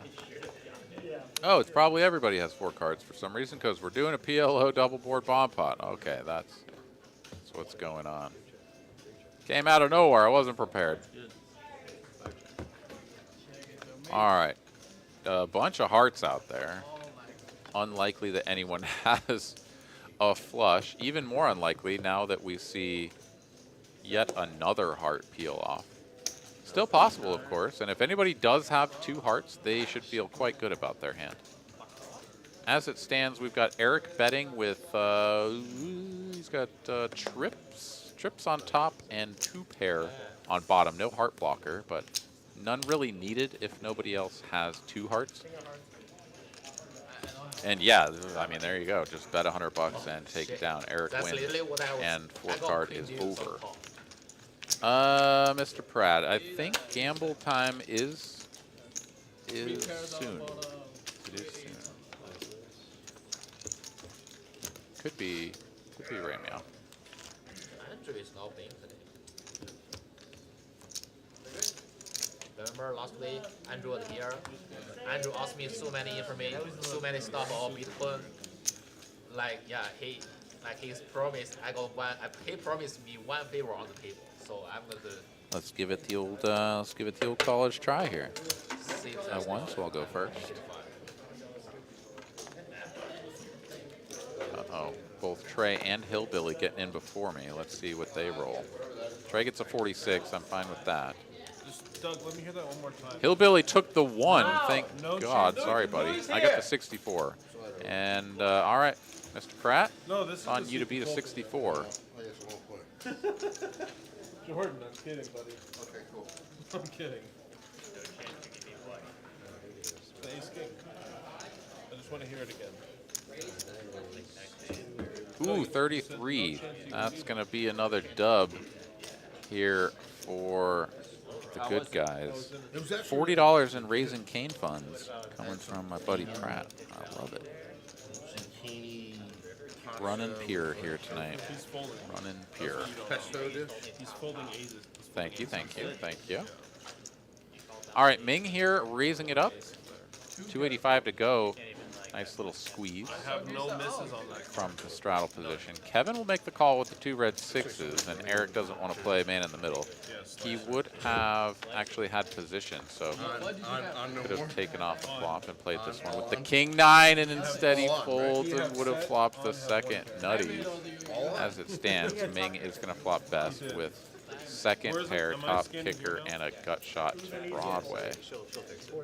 Definitely go for a small C bet here, or just check. I prefer a check, but Ming is going to bet. I mean, you can also hammer this. I mean, that is the other option, as you are the player who has ace king. And sometimes you can take your sort of Periodically, just look at the TV and tell me. anything burgers and just go for it, but ace jack maybe not the right combo to go for it with. Anyways, does bet, does win, and Eric has got to be just sort of hating his life a little bit. Especially if the score hasn't changed. If you show up to the booth with brisket, I don't care if it's Arkansas, horseradish, I don't care, man. I'll eat it and I'll love it, probably. If it sucks, I'll tell you, but yeah, no, I would love for you or anyone else to show up here with brisket. Give it to me. No, you're nothing. No, this is live. JTN in the chat. Hey, what's up, man? Wants to know if me and Lottie are coming up to Tulsa for the WSOP, and the Hard Rock is offering discounted hotel rates. Okay. I have not thought that far ahead. I know that Lottie is going. I've never been to the Tulsa stop. I don't know. I just don't know. Maybe if Lottie commits to driving the Porsche up there and letting me drive it for at least a little bit of the drive, I will probably go. Was that live 50 or? It's 950. I told you, once he took a couple reps, dude, he became a completely different person. Think about how profitable it was. But I'm gonna need some encouragement from Mr. Lottie. All right, raised to 180 here. Ming getting after it, and he's gonna take this one down. It looked very similar to once he gave me. I've been doing it. Although you stopped. Stopped what? I did Double stop. straddling. I did. Can I see that you stopped double straddling? We'll start again. When I stopped, to 6 convince- people weren't. Seat 1 to do it. Can I have that pen? Yes, you may. Thank you. And do unconditional straddle. Exact same. It's more fun with everyone involved. All right, Mr. Jordan has returned. Dinner is over, Yeah, but this is Granddaddy Purse. Yeah. and he's back To in me, the it's mix. I like Let's the go. Granddaddy Purse. To me, it's the same. All right, exciting times here on TCH Live. Jordan steps out, finishes his meal, comes on back in, refreshed, ready to roll. Just in time, see an open and a 3-bet. I will tell you that Everyone else folds, and the way you looked at it before. Slicer will release as well. King 10 off, Listen, definitely it going to was be when you were gonna muck. a fold the vast majority of the time. Perhaps if you're randomizing, you give it a 5 or 10% I want you to be careful. probability for a re-raise. Yeah, usually that one is just going in the the bin. Hold on to it for the second. Okay. I'm just gonna hit this thing 100 times. I have 2.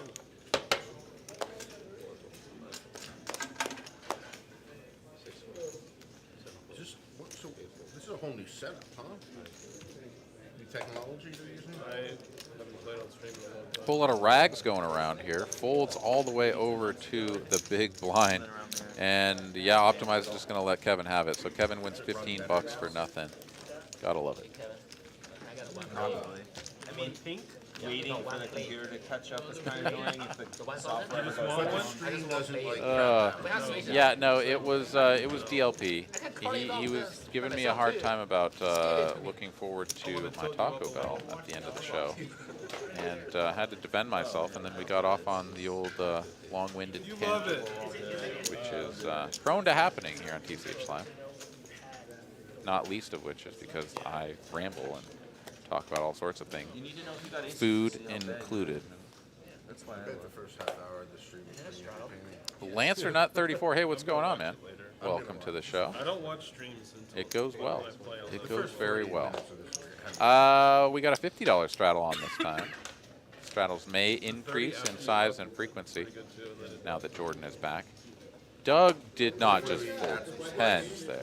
Fired. Doug has played 2 hands. His I combined don't cards- believe that. I mean, maybe I believe that. 90. There's no chance. I know it's wrong. Okay. They counted Kristen your has something to say, but unclear exactly what it was. But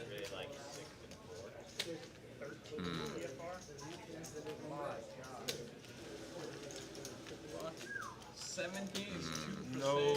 okay, so apparently we've had some sort of issue with the blue deck, maybe corrupted. I don't know.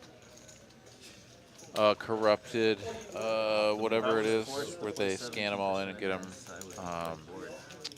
There's a word. I'm trying to think of it. Calibration. Go home and fucking. Not exactly clear, but apparently we have several misreads coming up in the next few hands, and we are going to switch the deck out. So bear with us. Do apologize for the technical issues, but At least 38 is my guess. At least 38. strange, very strange. Yeah. You have the CD? Yeah, dude. I had this CD. Next time you go. Okay, so we got Kevin here with presumably ace-4 of spades. Flops a wheel draw and a backdoor spade flush draw. Garrett here with just the jack of diamonds showing. Another mystery card here. Oh, it's right there. Yeah, they're 50 each. This is a large raise pre-flop, and Garrett was the pre-flop aggressor and then got 3-bet. So it's very possible that he could have jacks. Okay, he's going to ship it. Yeah, I'm giving Garrett jacks here. Doesn't really make sense to have anything but jacks if you're going to go all in. Kevin now going to do some housekeeping, inventory, make sure that he has not actually committed himself to making this call. It is, Fuck. yeah, over 2,700 if that stack is correct. If he has 5 pink chips there, then that does seem correct. Hasn't? Lord, live stream. Kevin here seemingly in the was playing tank, under this. perhaps just saving a little bit of face. Almost certainly you know that ace-4 is well behind anything that your opponent can jam, and you're not really contemplating calling off. So he does finally release it, and Garrett will take it down. Yeah, that's a passing for you. And yeah, I mean, sometimes, you know, you get to a spot like this, you're like, I have an overpair to the board. I think my hand's probably best. I'm not really interested in letting him realize his equity, even if he bluffs more chips into the middle. Like, I'm just going to go all in. If he doesn't have it, I'll win and just take what's in there right now. And if he does have it, then I guess I better hit on the turn. He got 5-10, flop 2 pairs. What? Yeah, second guess. Tens is no good, for sure. He could not have tens, for sure. Kings, second guess is wrong. Kings, pre-flop. Brain Freeze says, why are the cards not reading? Thought they fixed that. Well, Usually we haven't been having these issues. Yeah, there just was pocket tens folded again. So there's very clearly an issue with this deck, which is why we switch it out here in just a moment. But yeah, so we switched from the old cards to the new RF Poker cards, and they have, by and large, been much, much better at scanning consistently and getting rid of the crosstalk errors between like one player's hand and such. We still do have occasionally some issues, particularly with seat 1, just because the scanner for the player is so close to the deck, right? And the muck, you can see, you know, Jesse holding the cards over there. So every once in a while we do have some crosstalk errors over there, but by and large the improvement has been quite striking, I would say. Here we go, still heads up, off to a river. Eric, sorry, 3 ways, I mean, still 3 ways. Eric, Slicer, and Jordan all in the mix. All right, so 2 of the hands here are not what they are read out to be, which makes sense because Slicer should never be in here with 5-4 offsuit like this. Eric has pocket jacks for rivered set of jacks. Slicer, mucks, and king 7 of spades for Jordan, which is a straight. Has the bottom end of the straight here for Jordan, so the jack was no good there for Eric. And yeah, we are getting some serious misreads, as you can see. 7 of spades showing up in multiple locations. So do want to apologize, everybody, for the issues that we're having here. And yeah, Lance Renat here saying Doug folding 10-10. Yeah, no, it's just a problem with the deck. I'm not exactly sure how the calibration could get corrupted like that, but maybe a cosmic ray came through and just whacked the memory in the wrong spot. Who knows? But we are going back to the red deck, and hopefully that issue won't plague us any further. We do have just about another half an hour here in the broadcast. Hand number 92, well on our way to hand number 100 for the stream. Do want to thank you guys all for tuning in, and once again reiterate that the 250K guaranteed tournament up in Dallas has starting flights both tomorrow, Friday, and Saturday, with well over 250K in the prize pool. Expectation is somewhere around or over, perhaps even well over $500,000 in the prize pool. So if you're in or around the Dallas area, go get yourself some of that prize money and hop in the mix. We are, of course, doing a cruise giveaway for the Texas Card House Poker Cruise in March of next year. If you would like to enter, go ahead and click the link pinned at the top of the chat box there. Fill in your information. You'll get entered into the drawing. We will be doing that drawing here this evening. And that lucky person will receive some Texas Card House merchandise and be entered into round 2 of the drawing, where the grand prize winner will receive a free trip on the cruise.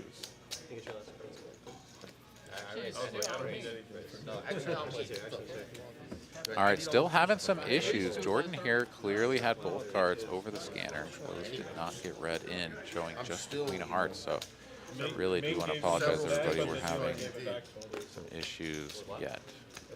We'll do our best to just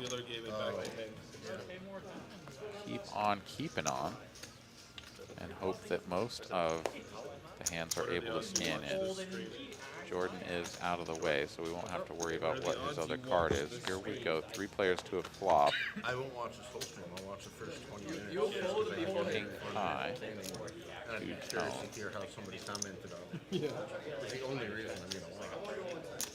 Slicer here, flopping top pair. Nobody else with pretty much anything. And here we go, second pair as well for Slicer.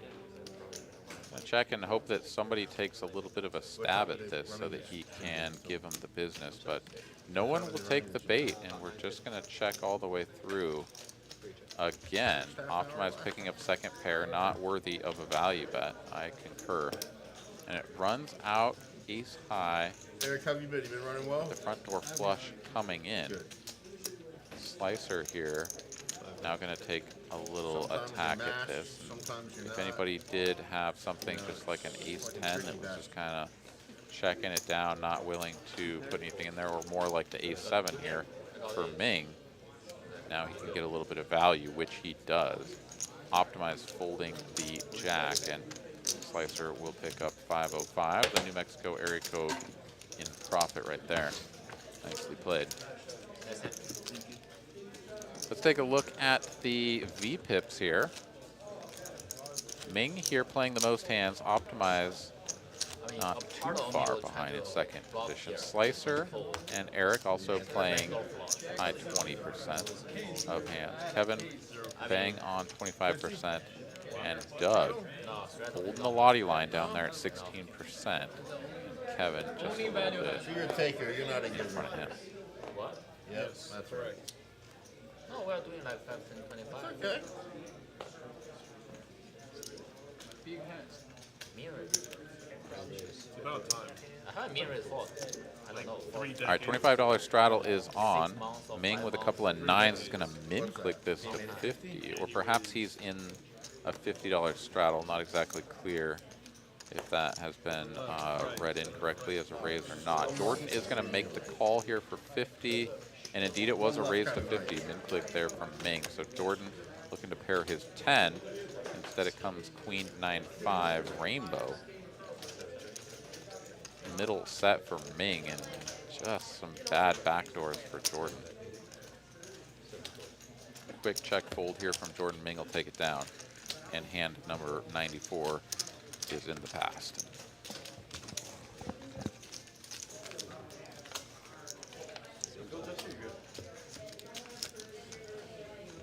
Okay, Slicer, you're back to 225 there.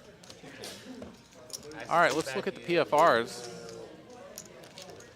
A little bit of a different vibe on the V-pips here, which shows how often a player is the first to raise pre-flop. Yeah, I mean, my story kind of late, you know, if I wait all the way to the turn two.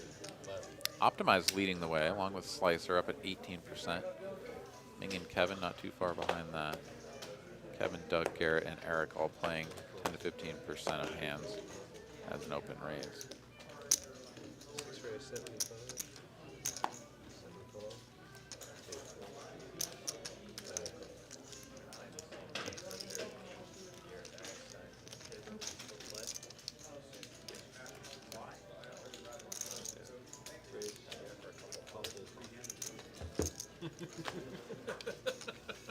Jordan once again doing his best Look at me. attempt to get the card scanned in, and for whatever reason they're just not doing it. Perhaps, I don't know. No, that's his scanner. I don't know. Don't know.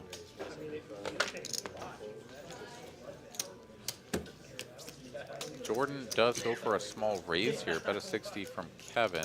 Raise to 175, and that gets both his opponents to lay it down. Jordan will shift the pot. that doesn't work. You always feel like you're so fucking lost. What worked? Pretty frustrating that we can't see Like some what Jordan is factories playing or over whatever there, but stuff. it is what it is. We will I know what just you're saying, but continue along and do our best. Why? How do you think that?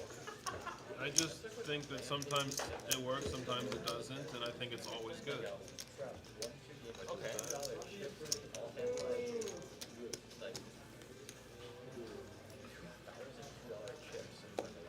All right, Doug puts out the belated 25. 25 is on, and Optimize will limp from under the gun.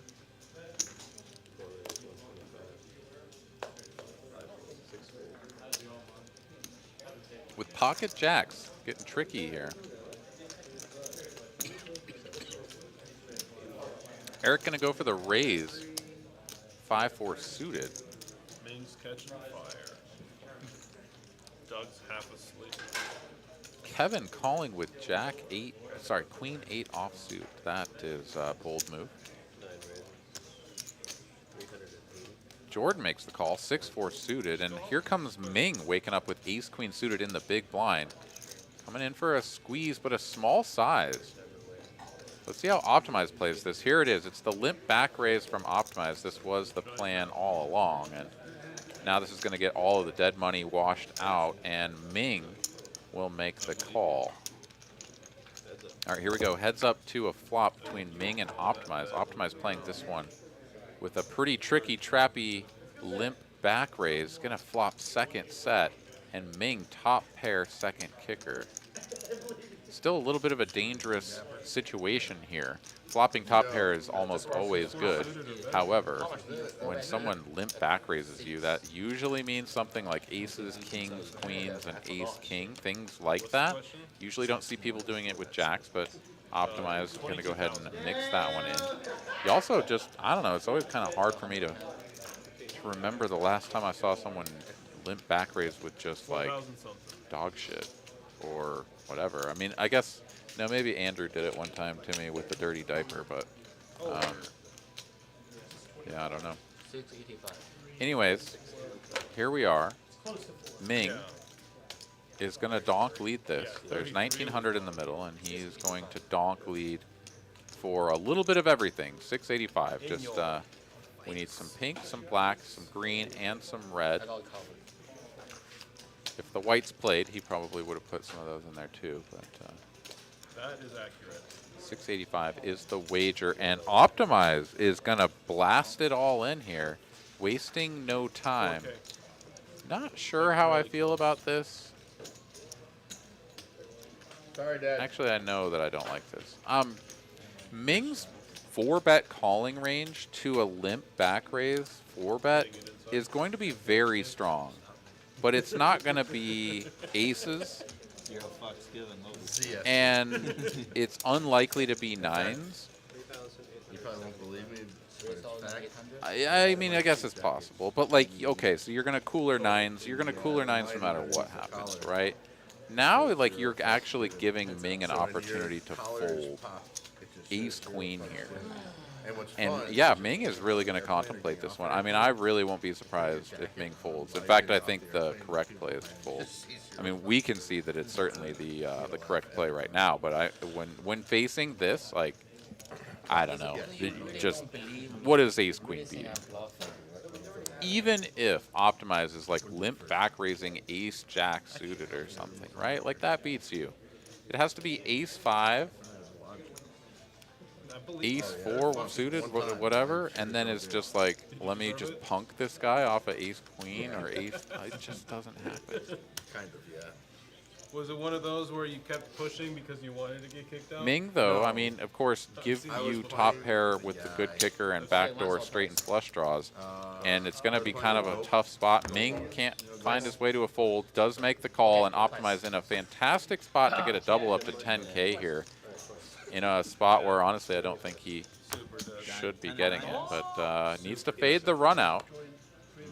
9 of hearts, they're running it twice here, so super safe card on top, and gonna be a gross run out here actually on the bottom board. They're gonna chop this by running it twice. All right, I mean, I guess we're gonna chalk this one up to just sort of universal justice or something. These players are gonna keep their chips and chop up what's in the middle. I don't know. I just, of course, I'm just sitting in here watching everything play out and being a nitpicker, but I do think that there's a couple of different ways that hand should have been played. But all is well in the world. Everybody gets to keep their cash, and we just reset and move right along. Alice here says Nick 11 is watching and taking notes. All right, there we go. We got a new up-and-coming poker player here in the chat space. That's awesome to hear. Well, I mean, I hope he's enjoying it and getting a kick out of learning this lovely game that we call poker. That's true. A couple of people here in the chat saying I'd run it once. Yeah, I definitely would have. I'm not saying anything was bad. I'm run it one time. You have another dirty stack as well. Mr. Pratt says one more gamble. Right, you are, but I think we have to wait at least 5 minutes. Yeah, it was like 9:15. I'm almost certain it was 9:15 when we did the last one. So I think 5 to 7 minutes, and then we can blast it off again. All right, Kevin and Jordan here running into each other. And Jordan is just going to take this one down with 7 high. Did have the best opportunities at winning the hand, however, he was The problem behind. is, like, sometimes you try to convince yourself to call. You know, you think some hand your component may have, and you know it's possible. You can call it. What's up? What's up, buddy? Yeah. Yeah, I'll take a beer. I get you a second. Thanks, bud. All right, 25 to go. Slicer will make the standard open to 75.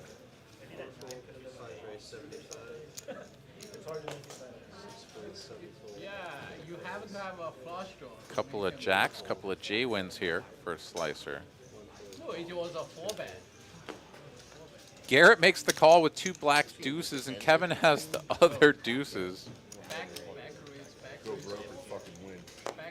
So Slicer literally can't lose unless a wheel or a diamond or club flush runs out. Comes queen high, not an inspiring board for anyone. I think I should appreciate. Slicer, man in the middle here. Yeah, he should just bet again. Thanks, buddy. You may the 7. 25, yeah, half pot. And he's just going to get 2 quick folds as all of the deuces in the deck were You gone. get busted. You think you run back. I watched the live stream. You run still good. You run still good. He studies this Who shit. runs better, him or Pierre? Pierre is running. Pierre is Oh, running TCH, fucking right. off. But he's running. I was definitely saying, did not know what I was getting myself into when I first started smoking meats. And the first time I did a pork shoulder, I- yeah, Yeah. I thought it was going to take like 4 to 5 hours. I'll give some flush And draw by and hour then- 10, I was like, what the actual fuck is this? Like, this is awful. I was like sitting there tapping the thermometer, you know, like trying to figure out if that thing was broken. Anyways, I was very well prepared the second time. I got the remote thermometer with the alarm and everything, and just like put it in and went to bed. Fucking monster. And woke up in the morning and still had to wait another few hours or whatever, but had delicious smoked pork butt. Oh, yeah. Fantastic stuff. All right, here we go. King, 7, 6, 2-tone. Yeah, but you know, At least it wasn't that.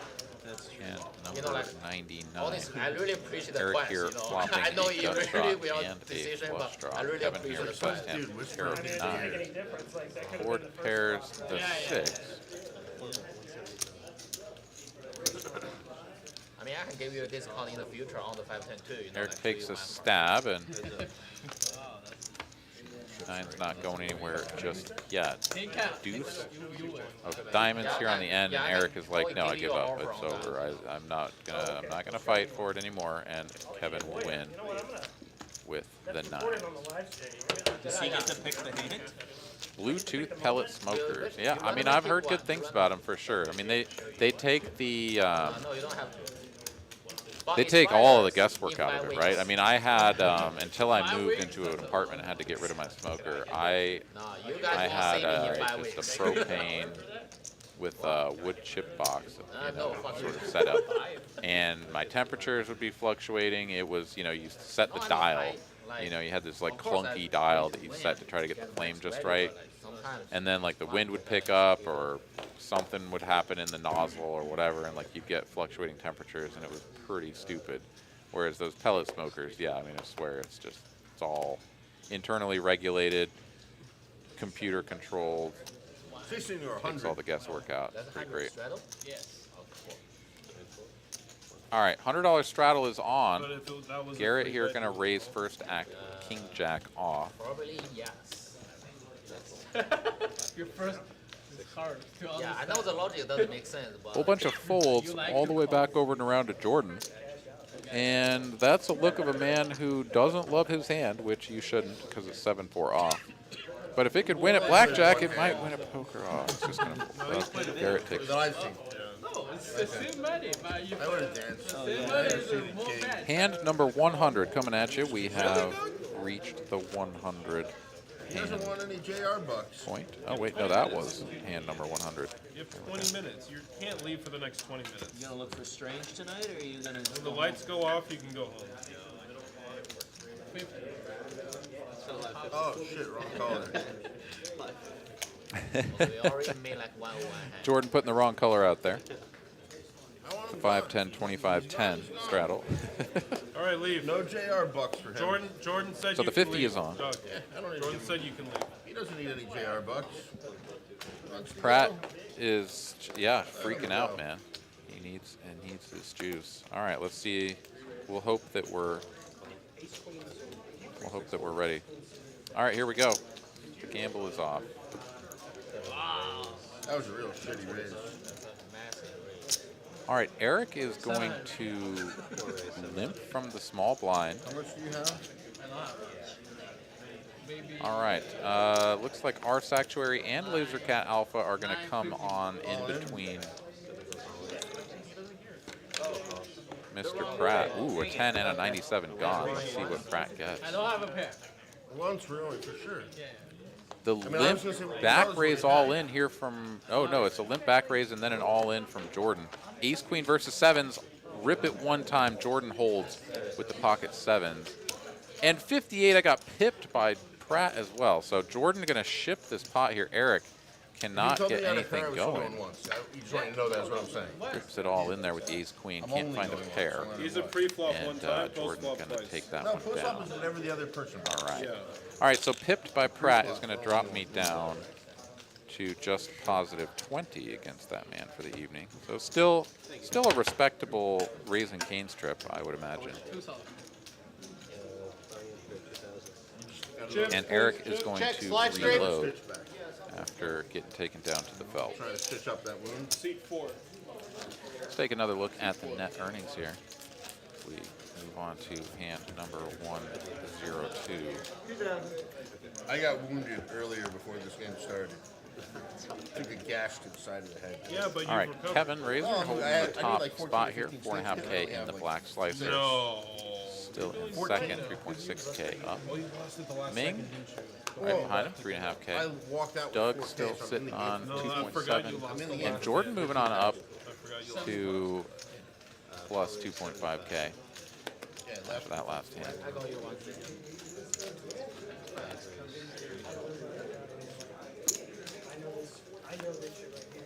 Our Sanctuary, you have a good night.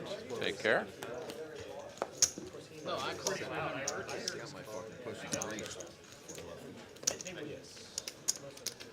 And JTN wants to know, explain how Raising Cane's is an improvement over Taco Bell. Oh, well, I've never been, so I don't know what I'm getting myself into.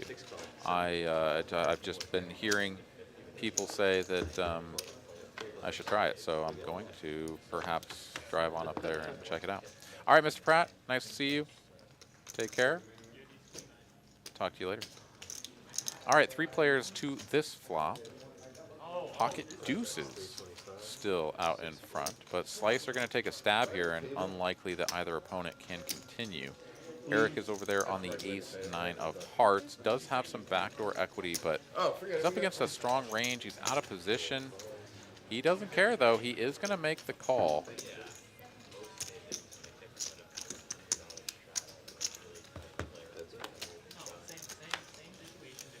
And here we go. 8 of hearts on the turn. If ever there was a card that Eric wanted to see, this is the one. And oh, sorry, he's in position. Eric is on the button here, so yeah. Quick check from Slicer and an all in from Eric. Yeah, that is the spot to go for it if ever there was one. And you know, thankfully for him, Slicer just has ace-10 high and is happy to let it go. JTN, Raising Cane's is good, but everything is fried. Well, I mean, I guess that's to be expected. And Lancer Nut says the sauce is great. Okay, yeah, no, I assumed that there was something special about them, either the breading or the dipping sauce or something that would sort of set them aside from everyone else. Otherwise, it would just be any other old fried chicken spot. But I don't know. I'll give it a try. You know, I'm always open to trying new things. I love fried food, so kind of tough to go wrong in that department. Yeah, the thing is kind of hard. So we'll see. If I end up getting it, I will report back next week and let you know what I think. But I will say that if you're in the Austin area and you're looking for a good local fried food place, Tumble 22 is where it's at. All right, raised to 75 by Slicer on the button. Called in 2 spots. Here we go, 3 ways to a flop. And there's a 7 for Slicer. Oh, just called in 2 spots? I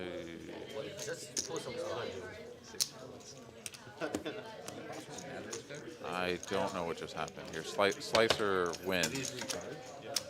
Okay, so check, call, check, bet, fold. Like, I don't know what happened there. Lost track a little bit. The Texas toast and caniac combo. Okay, well, I don't really like bread very much, so I'll probably abort the Texas toast. But So you just have to charge the it. caniac combo. I'll take a peek when I get there. Yeah, you were looking for the USB, like, oh, it's not fucking here. Or pull up a menu before I go or something. But. Thank you. Appreciate the assistance. JTN takes Raising Cane's over In-N-Out. Okay, I mean, that's 2 different varieties, right? I mean, you don't go, I don't know, I guess I've never gone to In-N-Out for fried chicken. When I go to In-N-Out, it's to get some burgers. Animal style. All right, we got a battle of the rags here. Hand number 104, and it's a pretty raggy looking flop, so Ming gonna flop a pair. Jordan, I mean, he doesn't even barely have backdoor double gut shot nonsense. Kevin, though, of course, gonna flop top pair. That'll keep him interested. So Ming will bet the middle pair. Kevin will call with the top pair, and Jordan will run for the hills. Heads up to a turn.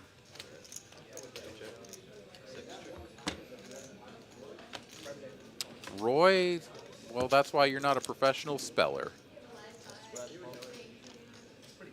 All right, another 3 here on the turn. Ming gonna make trips.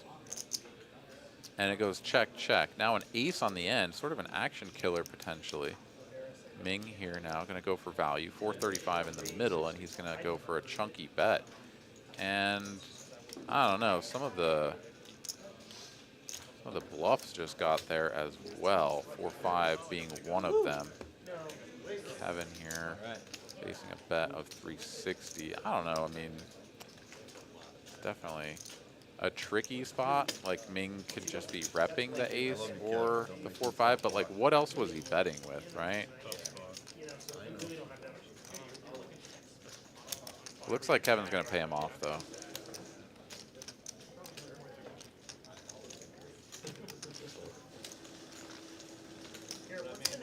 Never mind. There goes the fold, and Ming is not going to get paid. So nice fold there by Kevin.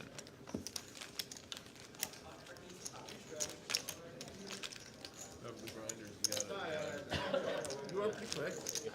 I respect you and I respect Bones. Bones is pretty quick. I got 3-5 off you. 3 threes? Yeah. Bones is pretty quick too. Wesley is pretty quick. All right, hand number 105 coming at you. More hands here left in the broadcast. Fucking sugar it off the pot.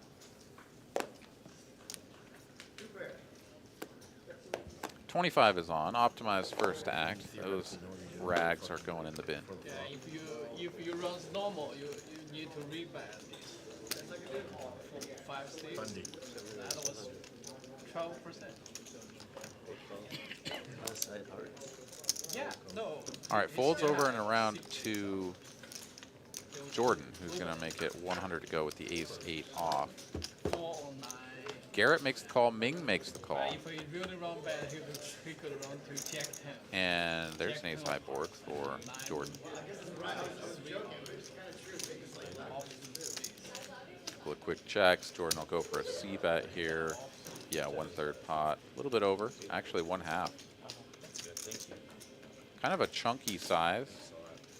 Wouldn't really expect too many hands to continue. I guess King 10, Queen 10, Queen Jack might just be like, I guess I have to call for that size. I don't know. Gets the job done.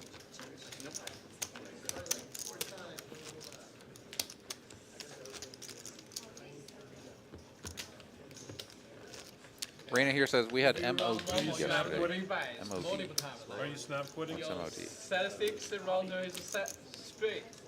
Set 6? Yeah, you follow set of 6 and Yeah. turn the bus. But you I didn't pulled do the it. set. All right. 5, 10, 25. No, you mean the bump pot? Kevin not in his seat to play his hand.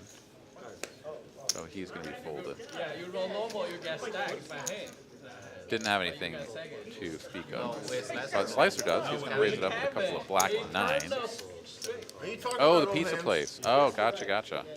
Come on, Eric. Yeah, It's I know full of enough. it. I don't know. Pizza's not really my jam either because it's so much bread. I'm just not a big fan, so I usually stay away from pizza unless it's thin crust and people have lots of good things to say about it. So, okay, battle of some big hands here. Both times, Eric. For me, both times 8 on the turn. Jordan calling the 75, Garrett calling as well, and Ming waking up with ace-king suited, going for a squeeze out of the small blind. Doesn't quite make it large enough to price Slicer out, though. With the dead money behind, he makes the call, and a little bit of a cascade effect here. Although Jordan makes the call, Garrett does run for the hills, which I think is wise. However, was playing a live 10 if he made it to the flop. Let's see what we get. A couple of kings and an 8. Beautiful flop here for Ming. Jordan making second pair here, and Slicer, of course, with a superior effective second pair. Ming gonna play this one tricky trappy, goes checky over to Jordan, and he's gonna take just a little probe stab at this for 400. This is kind of just like, I guess if you guys have some like ace queen ace jack type stuff, you're just gonna have to ditch it, and I can win right now. If anybody calls or raises, like Jordan's gonna know the jig is up. But if he can get this one through, he'll be pretty pleased. All right, take care, JTN. We'll see you next time.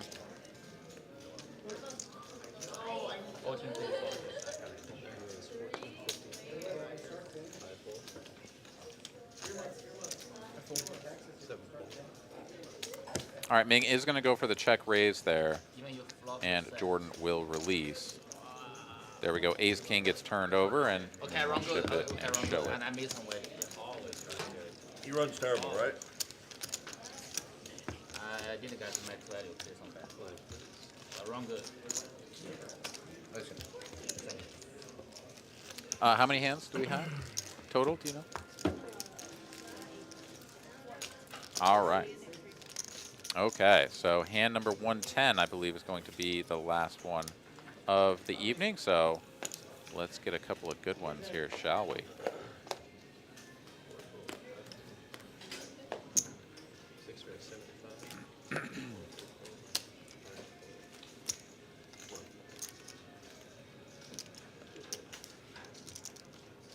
All right, Kevin Razor going to take it up to 75. And it's a battle of the Kevins here. Kevin on Kevin violence, as Kevin will defend his straddle with the ace-9. Jack 5 deuce 2 tone. 40. Top pair here for Kevin Razor. He is in position with the betting lead. Going to fire out a c-bet of 40. And that will be enough. So Kevin slays Kevin, and we'll move right along to hand number 108. Straddle. Yeah. Yeah, he will do it, right? So straddle. No strut. Look at some PFRs here real quick in between hands. I will cycle through these again at the end. Slicer leading the way, raising Buck stops here. 19% of hands. All right, here we are on straddle corner, 25, 50, 1 and 200. Garrett going to be first to act, You didn't do the lucky facing rub. this gigantic Lucky rub, it went right blind. over. Garrett going to come in for a raise under the gun as well. This is a dangerous position to be in, but he is not afraid, or at least not going to be deterred, as the king queen of hearts. And going to put the 700 out there. Big chunky raise as well. Just sort of like, you know what, if I'm going to bet from this position, I'm going to make it big. Make sure that if somebody's going to come along, they're going to have whatever it is. And indeed, going to get everybody to fold everything. And Kevin Razor is like, nah, bro, ace-9 suited, not good enough. And Jordan on the king-10 off. I mean, this hand kind of blows when you know that your opponent's range is going to be super narrow. You almost got to wonder, do I want a pair? And the truth is that, kind of gross. Jordan really giving away the strength of his hand here. Looking up at the sky and shrugging and perhaps trying to give off the vibe that, oh no, my hand is totally shitty, and then go for a raise, but no, he does make the call. There it is. And pot goes up to just about 1,600. Both players very deep. Comes ace high. And after the sort of like eye roll and everything like that, right? Like, kind of take aces out of Jordan's range a little bit. And by aces, I mean like, you know, ace X. Just because, like, you know, you'd probably feel a little bit better about making a call with any old random ace. Donk leads for 800. Garrett sees right through it, hits him with the raise, and sure enough, yeah, he's going to turn it over. He was raising with the best hand, but yeah, you don't really get to donk lead into the under the gun opener on ace high flops. That's a good try though from Jordan. Seeing if he can give him the business. Garrett not letting him.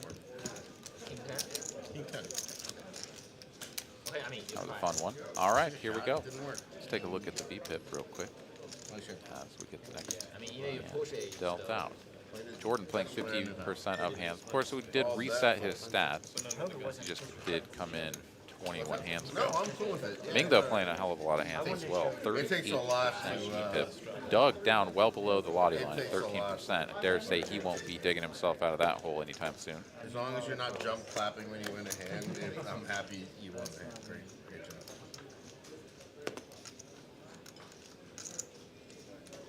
Ming here, king 5 suited. A lot of players would see that $100 straddle out there and be like, you know what? I don't need to be in here. Ming says otherwise and fires out a raise to 280, and just everybody folds. Everybody folds, and Ming is going to take this one down free of charge.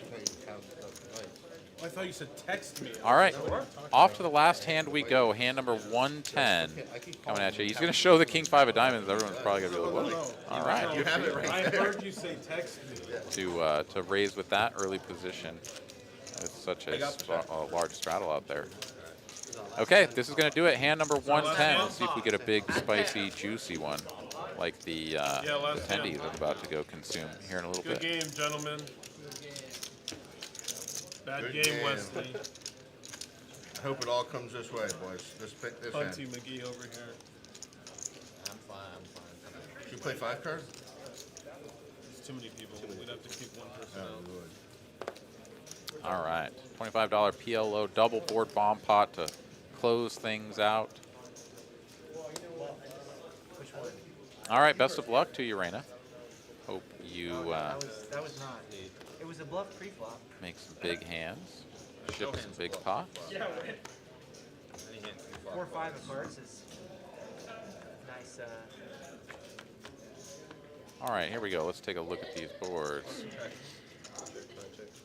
King high 2-tone, ace high 2-tone.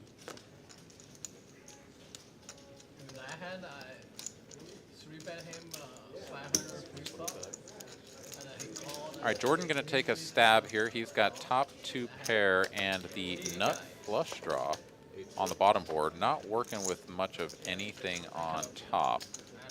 Does have the queen of diamonds, which is the best diamond actually. So he can dry guy that one to his heart's content, in addition to having substantial equity on bottom. Ming will make the call with the flopped middle set and up and down straight draw on top. And Eric is in here as well with a pretty bad diamond draw and some gut shots. Board's going to pair on top, and the spade flush comes in, so Jordan will feel perfectly content to continue barreling away here. Ming now with a full house on top. He's probably not going anywhere either. And Eric, yeah, he basically cannot improve any longer, and his hand is in the muck. Here we go, bet a 400 and a call. Heads up to a river. This is most likely just going to be sort of a check bet call, but let's find out. No board pair on bottom. Ace high spades is still best and going to feel pretty good. Picks up a river pair of queens, so Jordan can just blast it in here and put his opponent to the test. And he will. He pots it for 1,400. And Ming playing nothing on the bottom board. This actually is just one of those spots where you kind of just like buckle the seatbelt and hold on. Loses to pocket kings, loses to pocket queens. And pocket fives if there wasn't a 5 on bottom. Padawan producer Kristen over here. But yeah, I mean, it's very reasonable that your opponent could have pocket kings, right? Pot the flop. Find a call. There you go. Pot the turn. Does make the call, though, and is going to receive half the pot, which amounts to a total profit of $150. So once again, the usual way that these bomb pots are played, pile in thousands and thousands of dollars and then just win the lane. Basically the antes at the end of the day. There we go. That's going to do it for us, for myself, Aaron McAvoy, and the rest of the crew here at TCH. Thank you guys so much for tuning in. You all have a great night. We'll see you next time. Adios. Kill the lights.